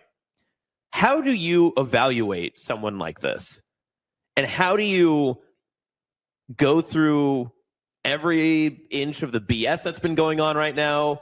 How do you evaluate him just like strictly as a prospect? Because again, like this is a guy who pretty good dynamic quarterback, dual threat in college football, but it's not like he was pining for, like, the NFL wasn't like, oh, when is Brendan Sorsby going to be coming to the NFL sort of thing, right, too? I think that there is, and I had made this argument before, that there is a part of it that the more limelight and the more run your name gets, sometimes as a prospect, you actually get a little bit more notoriety and you get a little bit more, like, people want to learn a little bit more about you just because of, everything that kind of comes with it. But then the opposite side of it is, how much of a headache are you willing to handle? Because Sorsby will be a primary conversation in your training camp. And also, how can you know that he's even going to be able to play football if he's going through mental health rehabilitation, gambling addiction, all that sort of stuff? How can you layer this? To me, I understand what he's doing. This is kind of the one move you have left, right? If you're Sorsby, is like, okay, I need to go to the supplemental draft. But realistically, I don't think it's a slam dunk that he gets selected. I don't think someone's going to risk a pick in that sense. I don't think he's going to get picked. And even if the level of prospect he would have to be in order for him to overcome the stigma of having gambled on the sport, he's just not that guy. Yeah. Like, I think in my opinion, he was a probably like mid-round prospect anyway. I think he's probably closer to like 5 to 7, like probably in the back end. Maybe it would have depended on how well he, I think, threw the ball this year. I don't know that people look at him as a guy who throws the ball well. I kind of look at him as like a Will Howard, honestly. Like, he kind of gives me Will Howard vibes. Like, playmaker, really good college quarterback. Not sure he throws it well enough on a consistent level to be a starting quarterback in the NFL. That being said, I'll give him the benefit of the doubt and say like 3 through 5. Best case scenario, 3 through 5, right? First of all, this upcoming draft, are you really wanting to – people think it's going to be a really good quarterback draft. Right. Now, we thought last year might be a better quarterback draft than it was too, and it wasn't. So I take that with a grain of salt. But people are pretty high on the 2027 quarterback draft. So, A, are you willing to sacrifice a pick in that draft for a guy that isn't that type of prospect and that has this level of baggage? I don't think he's going to get picked. Yeah. I think this has like CFL Arena League written all over it. And I don't think that's a place, and I think it's going to be reflected in the way NFL teams talk about this, if they talk about it at all, of how seriously they take the gambling part of this. Like, if this was do you think this is going to be an NFL makes a stand type of moment? I think it's just like, I don't think the NFL wants this type of thing anywhere near it. Like, so do you think that they tell him he's ineligible for the NFL? No, I don't think they say he's ineligible. I just don't think any team will want to touch him at all. Like, I don't think I don't think he's a good enough prospect to be worth the headache and to be worth, the NFL maybe sends out a memo of like, hey, if you're thinking about selecting or signing Brendan Sorsby, we will require these things to be in place, kind of like what Texas Tech was saying they would have in place in order to monitor his activity. And like, do you want a babysitter for a third string quarterback? Like, what? Like, it's kind of the same reason, we kept talking about whether it was like Tim Tebow or Colin Kaepernick for very different reasons. Like just polarizing figures. That what came with them was bigger than what you thought they could bring to the team on the football field, right? Like, at a certain point, Colin Kaepernick is too loud of a figure, whether he wants to be or not, to be a backup quarterback. Right. Tim Tebow is too loud of a figure to be a backup quarterback. Like, that's just not worth, like, the juice is not worth the squeeze in that situation. So if you got Brendan Sorsby, by the way, likely in a position where he found himself at Indiana, where this all started in terms of him betting on his own team, like, is that a situation you really want to have? There's like, that's part of the reason we talked about Shedeur Sanders last year of why people think he fell to the 5th round. I thought he was at worst a 2nd round talent. He was a 7th round headache, right? Yeah. So you split the difference. He ends up in the 5th round, and that's kind of the situation you saw. I think you saw last year. He didn't light the world on fire, but he's better than most 5th round quarterbacks are. Yes. Right? He was better than the guy they took in the 3rd round in Dylan Gabriel. So, like, you look at that guy and you go, okay, what does his talent dictate his headaches will be worth? And with Brendan Sorsby, again, I think betting on your sport is about the biggest headache you can bring to a team, because not only do you have PR issues, you've got league issues, because the NFL has no problem enforcing their rules. Right. No, Their shield it casts a shadow. Impenetrable. Yeah. Like, Yes. that thing is rock solid. So you've got this you've got a league entity that will have super microscopes on your team and on your player because of what he has admitted to have done. I don't think that's worth it for any team in the league. I don't think there is any team in the league that is that quarterback desperate that you want to look and say, hey, I actually think this guy is way unless I'm way off on the eval on him, and I don't think I am, because I was reading a bunch of this stuff before he decided he wasn't going to the draft last year or this spring, I guess. And I don't think anybody sees him like that. Nobody sees him like an Arch Manning, or even like the way people talked about DJ Lagware, Lenore Sellers before the season last year. Nobody sees Brendan Sorsby in that same realm. Yeah. And so I just don't know, like, what is the upside for you if you're an NFL franchise to drafting Brendan Sorsby? What's the win there? Yeah, and I think that's all. It just makes complete sense from our side, but for whatever reason, supplemental draft stuff never makes any sense, right? Like whenever you see the supplemental stuff like come out, it's always like we were talking a little bit about it during the break and everything about what the supplemental draft is exactly for, and it's basically for kids in this situation, right? It's just like usually academic or discipline issues lead to eligibility problems. And I'm trying to remember. So Terrell Pryor is the last quarterback to be selected. Maurice Claret's another big one. I think Josh Gordon was on the supplemental draft too, if I remember right, because I think he was kicked out of Baylor. Josh Gordon was a 2012. So here's the other thing about supplemental draft. I don't know that people understand. It doesn't just exist every year. Yes. You have to have players submit their names and have people that are eligible for the supplemental draft for them to even schedule one. They haven't had one since 2023. No one's actually been picked since 2019. So you don't have, because you bid a future draft pick, next year's draft pick on a supplemental pick. Which, again, is the other part of it, too, is that you're sacrificing a real pick. You're not just, like, allowing it to be out there. You would be giving something up. And obviously, there's the other, caveat of it, too, that Sorsby may not get picked, but then he would be an eligible signee, I would assume, that someone would be able to take. So, so the last guy to actually get picked was Jalen Thompson, a safety, in 2019. Before that, it was Josh Gordon. So it goes 2019, 2012. Like, these guys don't get drafted very often. Before that, it was 2011. Then you had two guys in 2007, one in 2006, one in 2002. And some of these guys are good. Like Josh Gordon, before he couldn't stay in the league, was a really good wide receiver. Terrell Pryor had a moment as a wide receiver in the league, not as a quarterback. Ahmad Brooks was a pretty good linebacker in the league for a while. He was taken back in 2006. Yeah. Like, there's a bunch of these. I think Bo Jackson was a supplemental pick. Am I remembering that right? Yes, that would be right. Yeah, because he was the first overall pick by the Bucs and then elected to not play, and then was a supplemental draft pick, I believe, a year later by the Raiders because his draft rights would have went because he never signed a contract or something like that. That's right. Brian Bosworth was a supplemental pick. Yes, because he was ineligible.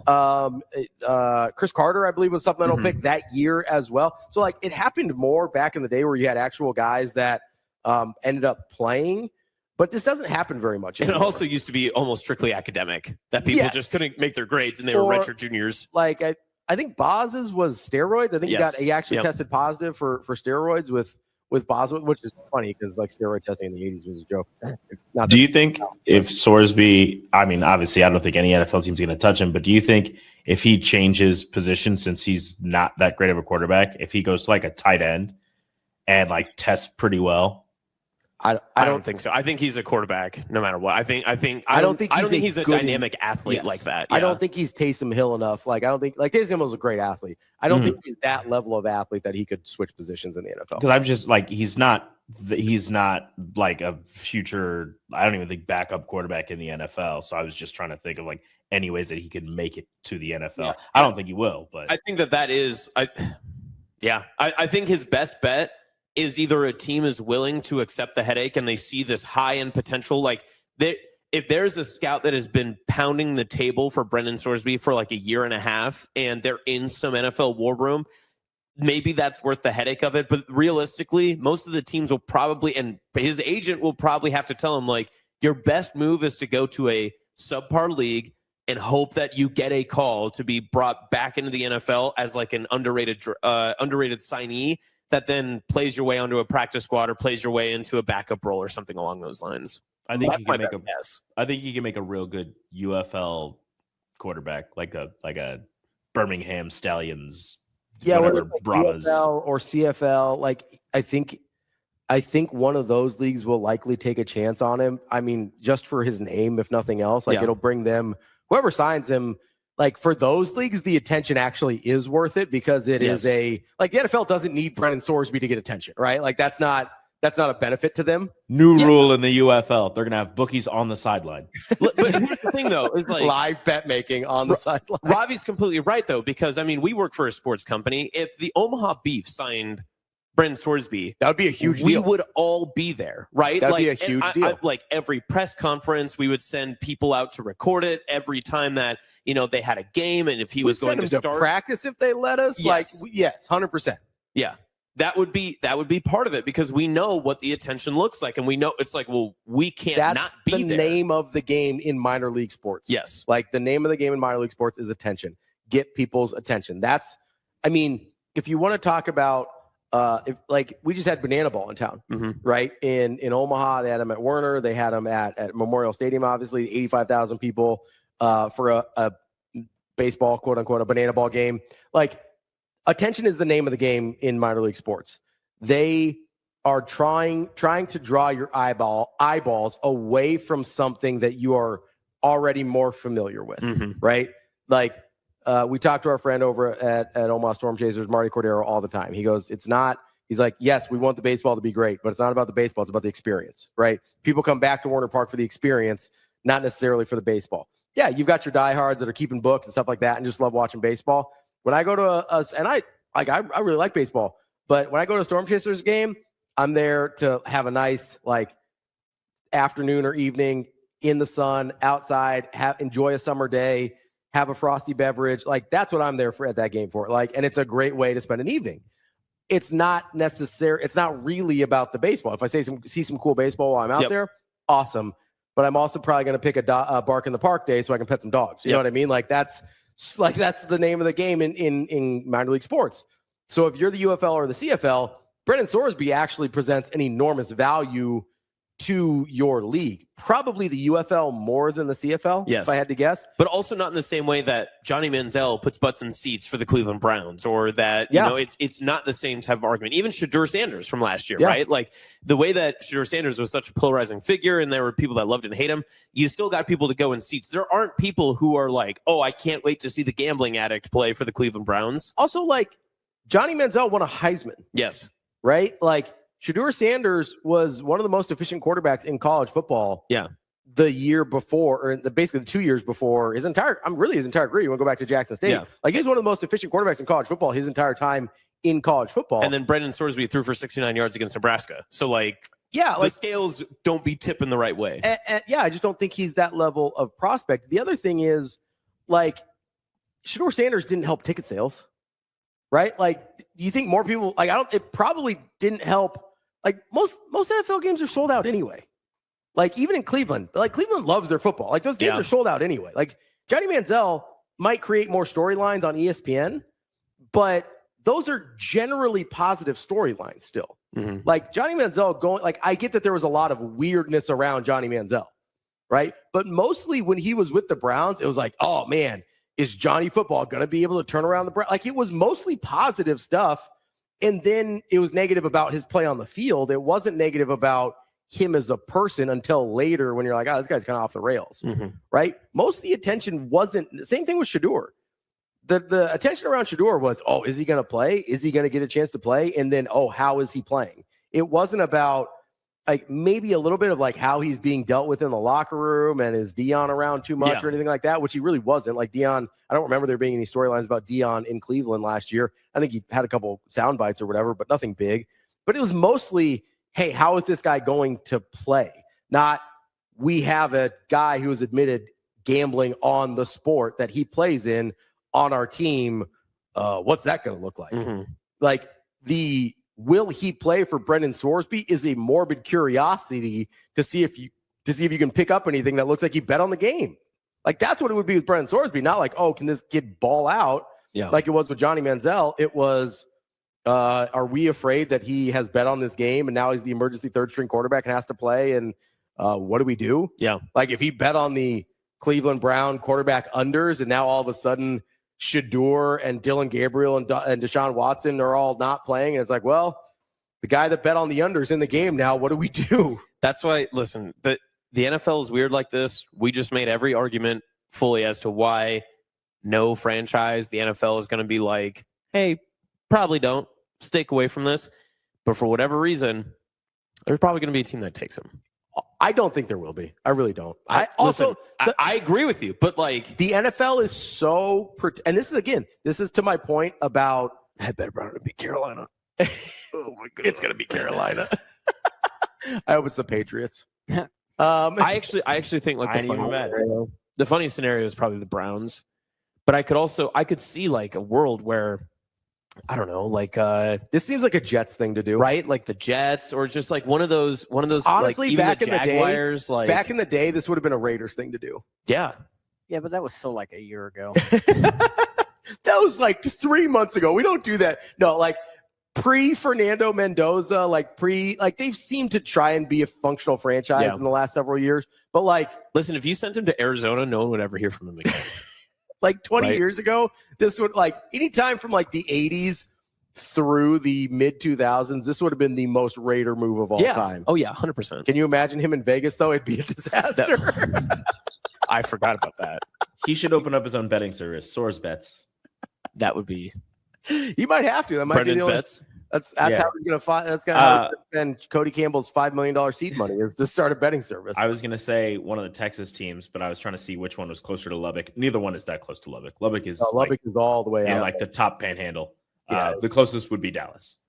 I still think not that close. The NFL is so protective of its shield and like the integrity of its games. Like we remember the outrage with the replacement refs.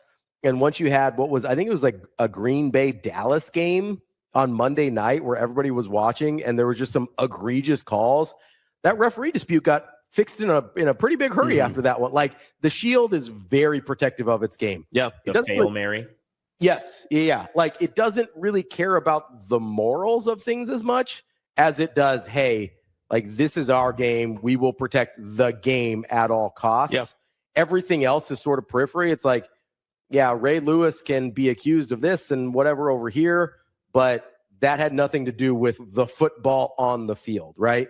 If you're not messing with the football on the field, the NFL is pretty cool about like letting people back in. Like Josh Gordon had 12 chances, whatever, couldn't get his life straight. That's a different story. But like if you're compromising what's happening between the lines, the NFL has very little patience for that. I would be stunned if Brendan Sorsby gets picked up by an NFL team. Yep. What's the over-under on Joe Burrow games played? Because Cincinnati might be looking for a quarterback. Cincinnati would be another one. I mean, it's a mix between a bad organization like leadership at the top, desperate situation. Yeah. And a team that's like, that's why what more is it going to hurt? Smells JETS Jets all over. Mike Sauter on Friday is going to have some. Jackson Dart is pretty reckless when he runs. I don't think the Giants would do it. The Giants well, now that they have Harbaugh too, I don't think that's something. Yeah, Harbaugh's not like that. And also, like from an ownership standpoint, not that poorly run. Like, I know that they haven't been as good lately, but I don't look at the Giants as a poorly run franchise. I just think they've been bad lately. The Ravens signed Diego Pavia. I mean, what's any more fun at the quarterback room? Diego Pavia is just loud. That's what's more fun in the quarterback room? Oh, what's it going to? Like, there's no like they do make the perfect mix for a bachelor party. So Lamar Jackson, Diego Pavia, and Brendan Sorsby. I'd want to be in that quarterback room.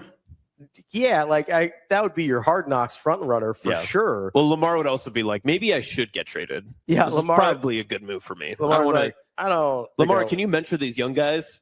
No, we're not. That's not gonna happen. My contract's about up. We're not doing this. Like that would Diego Pavia hasn't done anything. Like again. The only thing Johnny Manziel did was like break NIL rules before there was NIL, right? Yeah. Like, and drink too much and stuff like that. But like nothing, like he didn't gamble on, as far as we know. And at this point, I feel like we would have known because Johnny Manziel is not real quiet about anything he's ever done. He's pretty open about what he's done. Like he'd be like, "Hey, we did this and we bet on this and whatever." It's like, yeah, he went to Vegas a lot. I don't think he was betting on games. I think he was just like slots and card. Like I don't think. Again, I think he was making it rain. I don't know. I think he was maybe investing in some young women to pay their way through college, possibly. He was investing in futures. Yeah, just the futures of Good bit. young people. Like he didn't do anything. That's the big difference with all these other people that are being brought up is like they didn't do anything in the sense that Brendan Sorsby has. Yeah. Like, again, Diego Pavia, just loud and kind of annoying, not like, and again, but a guy that I don't think a lot of teams wanted. I don't like if he wasn't a potential annoyance as a third string quarterback, he probably gets drafted. Yeah. Right. Like, Yep. But again, he hasn't done anything wrong, really. He's just like, it's kind of a big personality for a third string quarterback. Yep. Right. Like, I don't think that's Brendan Sorsby might not be a big personality, but he's a big pain in the ass. Yeah. We know that for sure. Yeah.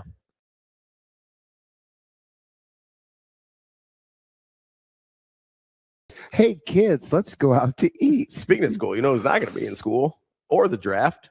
Brendan Sorsby. Dude. The NFL kind of just bitch slapped him. I'm not going to kid you. I don't know if this is a hot take. Yeah. I'm kind of torn. Oh, come on, man. What are we doing? Are you serious? Don't let your empathetic side get over the fact that this man should never play football again. Like, you can't it's over. Stop it. You can't do it. This dude's talking to me like I'm one of his kids that you don't have. True. Okay. This is the one thing you can't do. Listen, can I get Go ahead. Sorry. this was in college. I don't care. Well, clearly, It doesn't matter. this was in college. Okay. And? I don't know if I would make the direct correlation that he can't do this someplace. He can't play someplace else. But I also understand the NFL saying, well, listen, it's a privilege. We don't have to do anything. Yeah. So I'm okay with that. They have to protect the integrity of their league. But what I don't like you saying is because he did this here, that means he can't do this over there. It's up to the entity to decide. It doesn't have to be a hard, fast rule. No, I'm saying there's no entity that should allow him to play football. I get it's all their own individual decisions. And I'm sure there is some league somewhere that's going to let him play, whether it's the UFL or indoor football He can go to or Canada, whatever. I'm sure there is some league somewhere that's going to let him play. My point is They have Canadian lines, like CFL. like betting lines. Yeah. There is absolutely zero reason the NFL. And so the video that you sent me, I don't know if these guys have it or not. Did I send that to the fellas? Or was that? Oh, we do have that, Suave? He gave me the thumbs up. Yeah, let it ride. I'm a former NFL scout and want to talk about how the NFL just essentially told Brendan Sorsby to get screwed. We are not having a supplemental draft this year, and essentially did so because they are punishing him for his gambling exploits, and they essentially said, we aren't going to allow you to escape these consequences by bolting to the NFL and not serving a suspension in college. My immediate take is I don't like it. I don't like the NFL doing this. Sorsby, yes, he broke rules, but he broke the rules while he was in college. He never, gambled while he was with the pro team. He hasn't been on a pro team yet. So I don't necessarily love the NFL continuing to punish the kid when he didn't commit these quote-unquote crimes as a professional. So that's number one. Number two, I think from a business standpoint, getting Sorsby to the league sooner than later is better for business. The NFL wants quarterbacks. They want storylines. They want to be in the headlines, and making Sorsby sit out a year, I don't think accomplishes any of that. He would have likely been a second to third round pick in the supplemental draft, and that would have He could be starting games this fall for all we know, with the Jets, with the Cardinals even. I just feel like that's a miss by the NFL. And then again, trying to retroactively punish him when he was already punished in college, whether he's escaping the punishment or not, doesn't feel right to me personally. And now I'm not defending his game. Right. Like that's the gist of it, right? Yeah. So there's a lot of things in there that I think are all wrong, but that's fine. Yeah. So I'm piece by piece. I can. It's like politics for me, right? I'm more about issues than I am. You're not just gonna ride. With I'm not just one party side. lines, right? I'm more about the philosophical issues. Mm-hmm. So the interesting thing, though, is there's a couple of guys that I listen to, two from the NFL Network, that cover this deal, and the angle of the collective bargain. So the CBA, just not getting involved. It's like saying, hey, he's not ours yet. Mm-hmm. We don't he's have not one of us. We don't have to do anything. We can just. He didn't give us enough time, and he didn't give us more evidence to say why we should go against. The status quo was not having a supplemental draft, right? So that matters here. Yeah, but so the verbiage from the NFL that says he didn't properly or sufficiently enough state why. Yeah. Because you have to does that sound like a technicality? No, I mean, I think it's fair. He only because of the timing of it, he only gave him 3 days to, I think, wade through an issue that they would have to give a lot of time and thought to. And if you don't, because for all the legal hula hooping and shucking and jiving that we thought his legal team did, this was really poorly executed. Yeah, so I don't think I don't think they thought they were going to have to go this route. Mm-hmm. So I think this was sort of haphazard. And by the NFL statement, it's like, hey, if you want us to allow a known gambling on my own team guy to be in the NFL, you're going to have to go above and beyond to tell me why. And it doesn't seem like they did. I didn't think that was a technicality. I think that was the nicest way of saying you must be out your damn mind. Now that's fine. So that's the part where I say I'm torn. I'm cool with that aspect of it. I didn't like your hardline stance initially, just for this. I don't know if it didn't seem like when you're just kind of emotionally saying it's over, that you had thought through the ramifications of, because it was this over here, it has to be this over here. So here's let me go through my thought process for you. Number one, and somebody brought this up. I like distinctions. Yeah, absolutely fair. So number one, and somebody brought this up in the chat, I don't make a big distinction between college and professional. I get they're different entities because he was getting paid. Mm-hmm. He was getting paid, and he was gambling on his own team while getting paid. So you realize, though, if you would have just said, hey, they don't have to have a supplemental draft. Sure. I'm probably done. I think there's because they don't have to have a supplemental draft. There's a lot in here, though, right? Oh, okay. And I think I do think it's a little bit of a moral stand might be too strong, but I think that's how you sounded. The NFL is taking. That's how you sound. That's how you sound. I think they're taking a stand here. Number one, I think he's closer to being a professional while he was betting than we really want to admit. Because he was being paid. Because he was being paid a lot of money, by the way, a good amount of money. Number two, they not having to have a supplemental draft is important here because they're not punishing him. They're just not making an exception for him. Yeah, if you'd have led with that, I'm like, I understand that. Punishment versus not making an exception. We've gone years without having a supplemental draft. They're not entitled. No one's been drafted in a supplemental draft since 2019. They haven't had one since 2023, right? So it's not a punishment. We're just not making an exception for you. That's an important part of this too. But if you want to get to the part of the morality of it is, I think when you're, especially with the comments of the former scout that we just heard, I think it's I thought what he was saying was idiotic about the NFL needing to get Brendan Sorsby into the league. The NFL doesn't need Brendan Sorsby at all. Understood. That part is, as an argument to this, is so stupid. Because you're like, oh, they like storyline, or he's like, they like story. Yeah, when has the NFL needed anything from any one individual player that was so great? His certainly not Colin Kaepernick. Not Kaepernick, who, by the way, made it to a Super Bowl, right? Better players have been booted out of the league for less. Yeah. So can I say something else? Yeah. Or do you want to state the whole case? Just real quick. Just because I'm anti-collusion from a league that has made a ton of money from colluding. So when it's part of people are afraid to say that C word, but let's not be dumb here. So what's the difference between collusion and collectively bargained? That's the real question. Greater good. And I would make the argument that the greater good of the NFL is to not have known gamblers, known guys that have bet on their own teams. Yeah, but you skipped the formality. Which part? What one is legal, one isn't.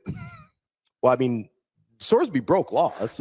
Collusion. Oh, yes, is illegal. But they haven't done anything. Like, if he doesn't get signed at some point next fall or next spring, I'm answering your question. No, sure, yeah, that's what I mean. But we're not at collusion yet. Okay. We're at collective bargaining. Well, you asked me the question, I answered it. But we're not there yet. Okay, right? We're squarely in the collective bargaining portion of this conversation. It doesn't get to collusion until next spring when he doesn't get signed as a free agent. Like then we're in the collusion part of the conversation, even though nobody's going to say it out loud. Yes, and I'm fine. But that's the difference. Yeah. So, and the other thing is, they're not continuing the punishment of college. They're not enforcing an eligibility issue. They're saying, we don't want this in our league. That's a different thing than being like, well, they said he was ineligible, so we're going to keep him ineligible. That's not the same fundamentally, do you care what the NFL is saying they don't want in the league? Yes, I do. Okay. That's why I'm on board with this decision. I think they're saying, hey, it's the same line that the NCAA drew and said, hey, this is a thing that we just will not allow. If you bet on your own team, you don't get to play football anymore. Full stop. And that's a line that should be drawn. If we're going to take gambling money and we're going to take FanDuel and DraftKings and all this money from all these places, you have to draw a hard line and say, yes, we can profit off this as a league, which indirectly you will profit off of as players as well. You cannot bet on football. That is a absolute non-negotiable full stop. And if they're saying, if you have a documented and admitted record of betting on football, even when you're in college, that still means we probably want nothing to do with you. And I'm totally fine with that. I prefer that because, again, it's not a punishment of Sorsby. It's a protection of the NFL. It has nothing, honestly, I think it has very little to do with Sorsby and has everything to do, what's the thing that they always say to players? Protect the shield. Protect the shield. Brendan Sorsby is not a guy that you can look at with confidence and say he's going to protect the shield. And he's admitted to doing the thing that would hurt the shield more than literally anything. I said this before and people made fun of me. The league has survived active players murdering people and going to jail for just about everything imaginable. Yeah, this is a week after James Pierce comes back to the Falcons after the pretrial diversion agreement. And listen, I'm not saying I'm a fan of that. What I'm saying is... But yet Ray Rice was done. Ray Rice was done because we saw a video we didn't like. Ray Rice wasn't done until the video dropped. Right? It was a 2-game suspension. Then we saw a video and we're like, oh, you never get to play again. Yeah. Right? But it also wasn't formally you never get to play again. Just nobody wanted to sign him. Right? So that's the part I think the slippery collusion part of it. The slippery slope that we're kind of talking over. But here's the thing. That's the owners also do the protect the shield thing. They also understand, hey, and that's why I brought up the NFL not needing Brendan Sorsby. This is a juice worth the squeeze situation. If we're talking about like a Joe Burrow level prospect, or, the some way people talk about Arch Manning, which the last name would make things real complicated there in a hurry for the NFL, right? Like, we're not talking about that level of prospect. If we were, we might be having a different conversation. Because guess what? If Joe Burrow was in this situation coming out of LSU, I bet some teams would be like, hey, can we get some of that? Can we get that supplemental draft? Can we get a little supplemental draft up in here? Like, just a little bit? I'd spend a 4th-round pick on Joe Burrow. Can we do that? You know what I mean? Yeah. The quality of the player dictates the amount of leeway they get. That's always been the case with everything. What I think they're saying here is your quality, A, may not matter nearly as much if you're gambling on our sport, and B, if it does, Brendan Sorsby, you're not in the neighborhood where we need to have that discussion. Like, the NFL does not need Brendan Sorsby. The NFL doesn't need anyone. Like any one specific person, the NFL does not need. So to make the argument from the scout, to be like, oh, the NFL needs to get him in the league as soon as, no, they don't. Yeah, I think it's interesting, though, because, the minute I say I'm torn initially, oh, come on, man, we're not doing this. But I think fundamentally, you have to understand, at least I'd like for you to understand, the sweeping totality of just independently being able to make a decision because someone feels like it. Mm-hmm. Right? Like, we're clearly picking the one thing. It's like ranking sin, right? Like, fundamentally, I just don't think you rank sin. I do. Right? Well, again, we are vastly different. No, that's fine. On biblically speaking, that would be tough for you to substantiate. That would be on a personal level. I don't even know that that's true. I think it does. I think the Bible does less so than I do, but there's things that they consider like unforgivable. Like blaspheme is different than anything else. The Bible holds blasphemy in a totally different realm than any other sin. I believe that to be incorrect, but I won't get into the theological lesson of it. It depends. It probably depends on which persuasion you come from, but there's a lot of denominations that believe blasphemy is held in a very different regard than everything else. Okay, so back to the discussion point, though. Mm-hmm. You don't feel like you're on shaky ground with If we just would have said, hey, we don't have to have a supplemental draft, you didn't give us enough ground on which to stand on. But you're saying a couple of different things, right? Sure. At one point, you're going to talk about the fundamentals and the legality of not having to have the fundamental draft, the supplemental draft, which is pretty cut and dry, I think. Yeah. Like I don't have any problems with that. Yeah. But then you delve into this other world about being able to make a choice on. So we talked about, because even within that gray, I could give you James Pearson, Ray Rice, and you're cool with the saying, well, it was because it's a video. Well, listen, I'm not saying I agree with the decision there in terms of how they rank it. I'm saying that's what happened with Ray Rice, right? Yeah, and I'm aware of that. Right. I would like at some point to take just how arbitrary something is out of it. Especially if you've ever been marginalized in any capacity. I actually don't think it's that arbitrary. I think the line is, does this make, as long as we don't see it, we can.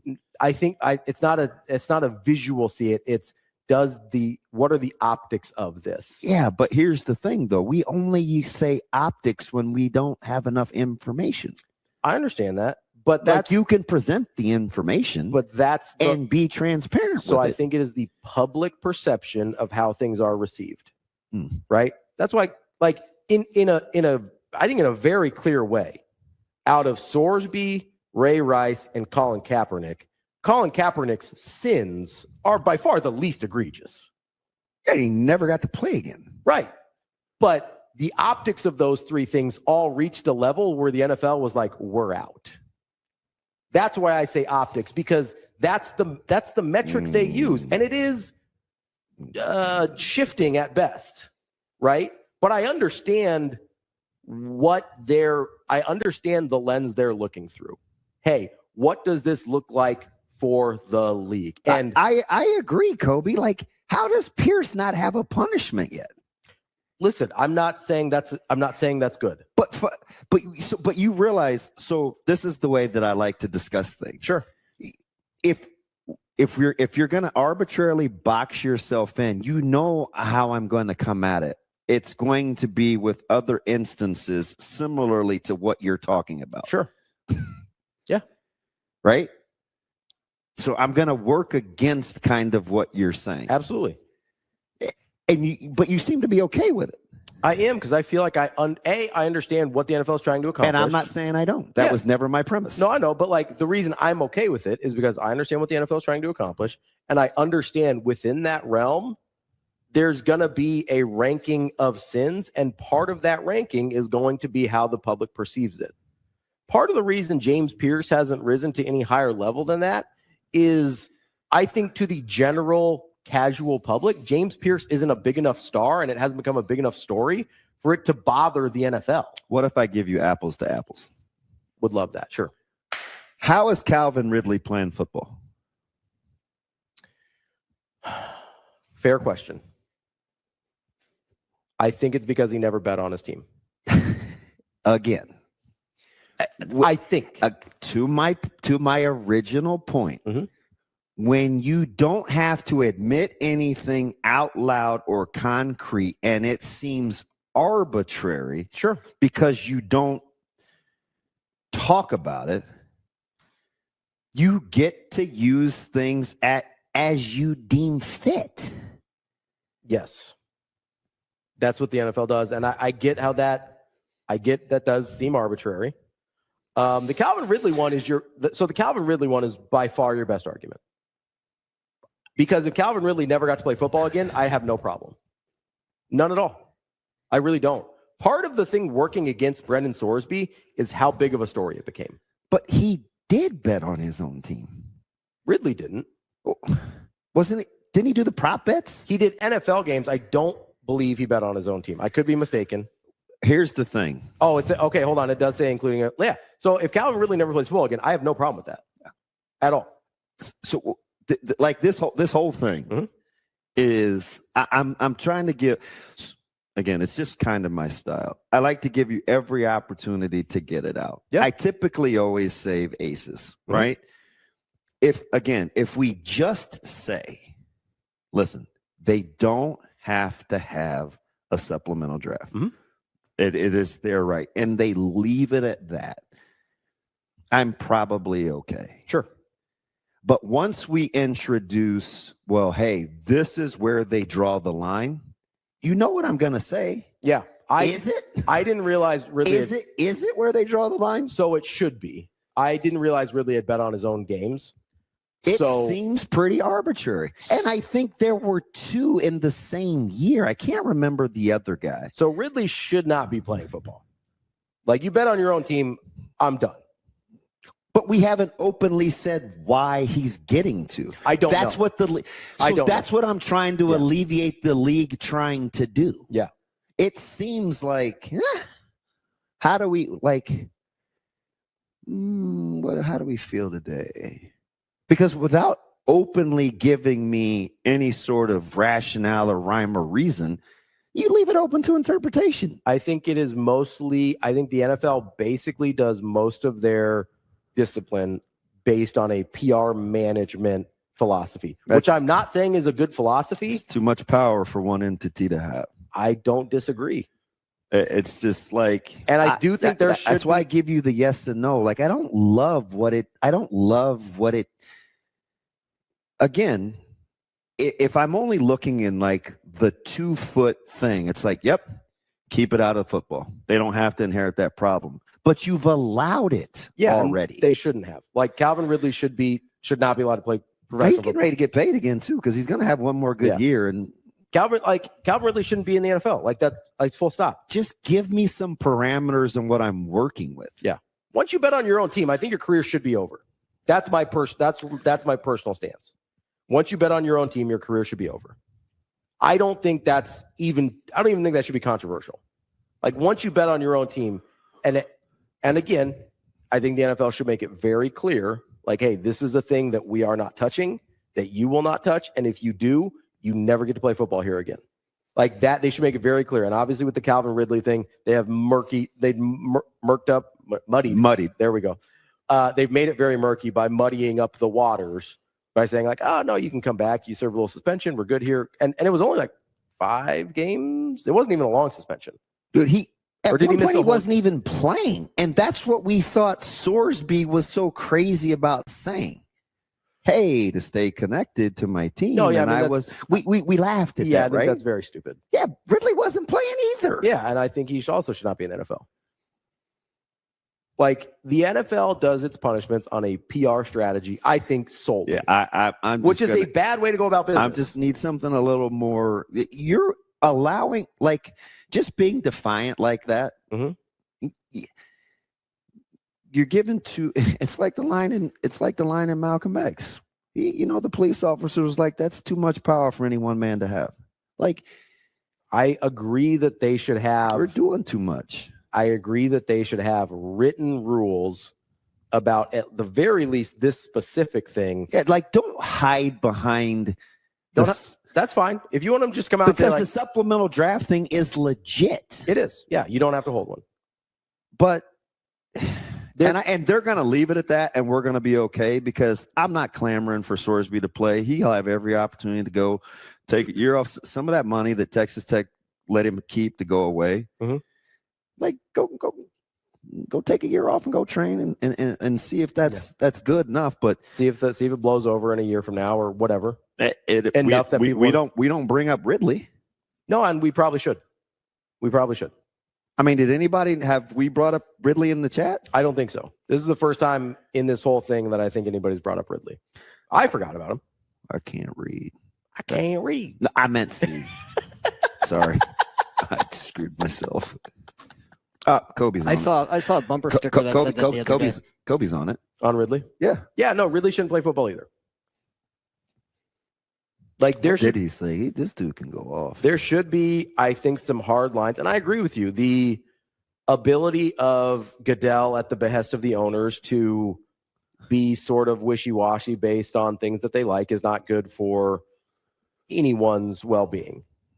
I think there should be some things that are just non-negotiables, and betting on the NFL and specifically your team should be one of them. I think somebody's got to ask that question about Ridley. But they don't have to answer it because they didn't really then. And they can say with Sorsby, it's, hey man, we don't have to hold a supplemental. Yeah, they just kicked the can down the road. That's all they did. They made this an individual team's problem for next year, as opposed to being a NFL problem today. Hey man, I wasn't here, Kobe. I don't know.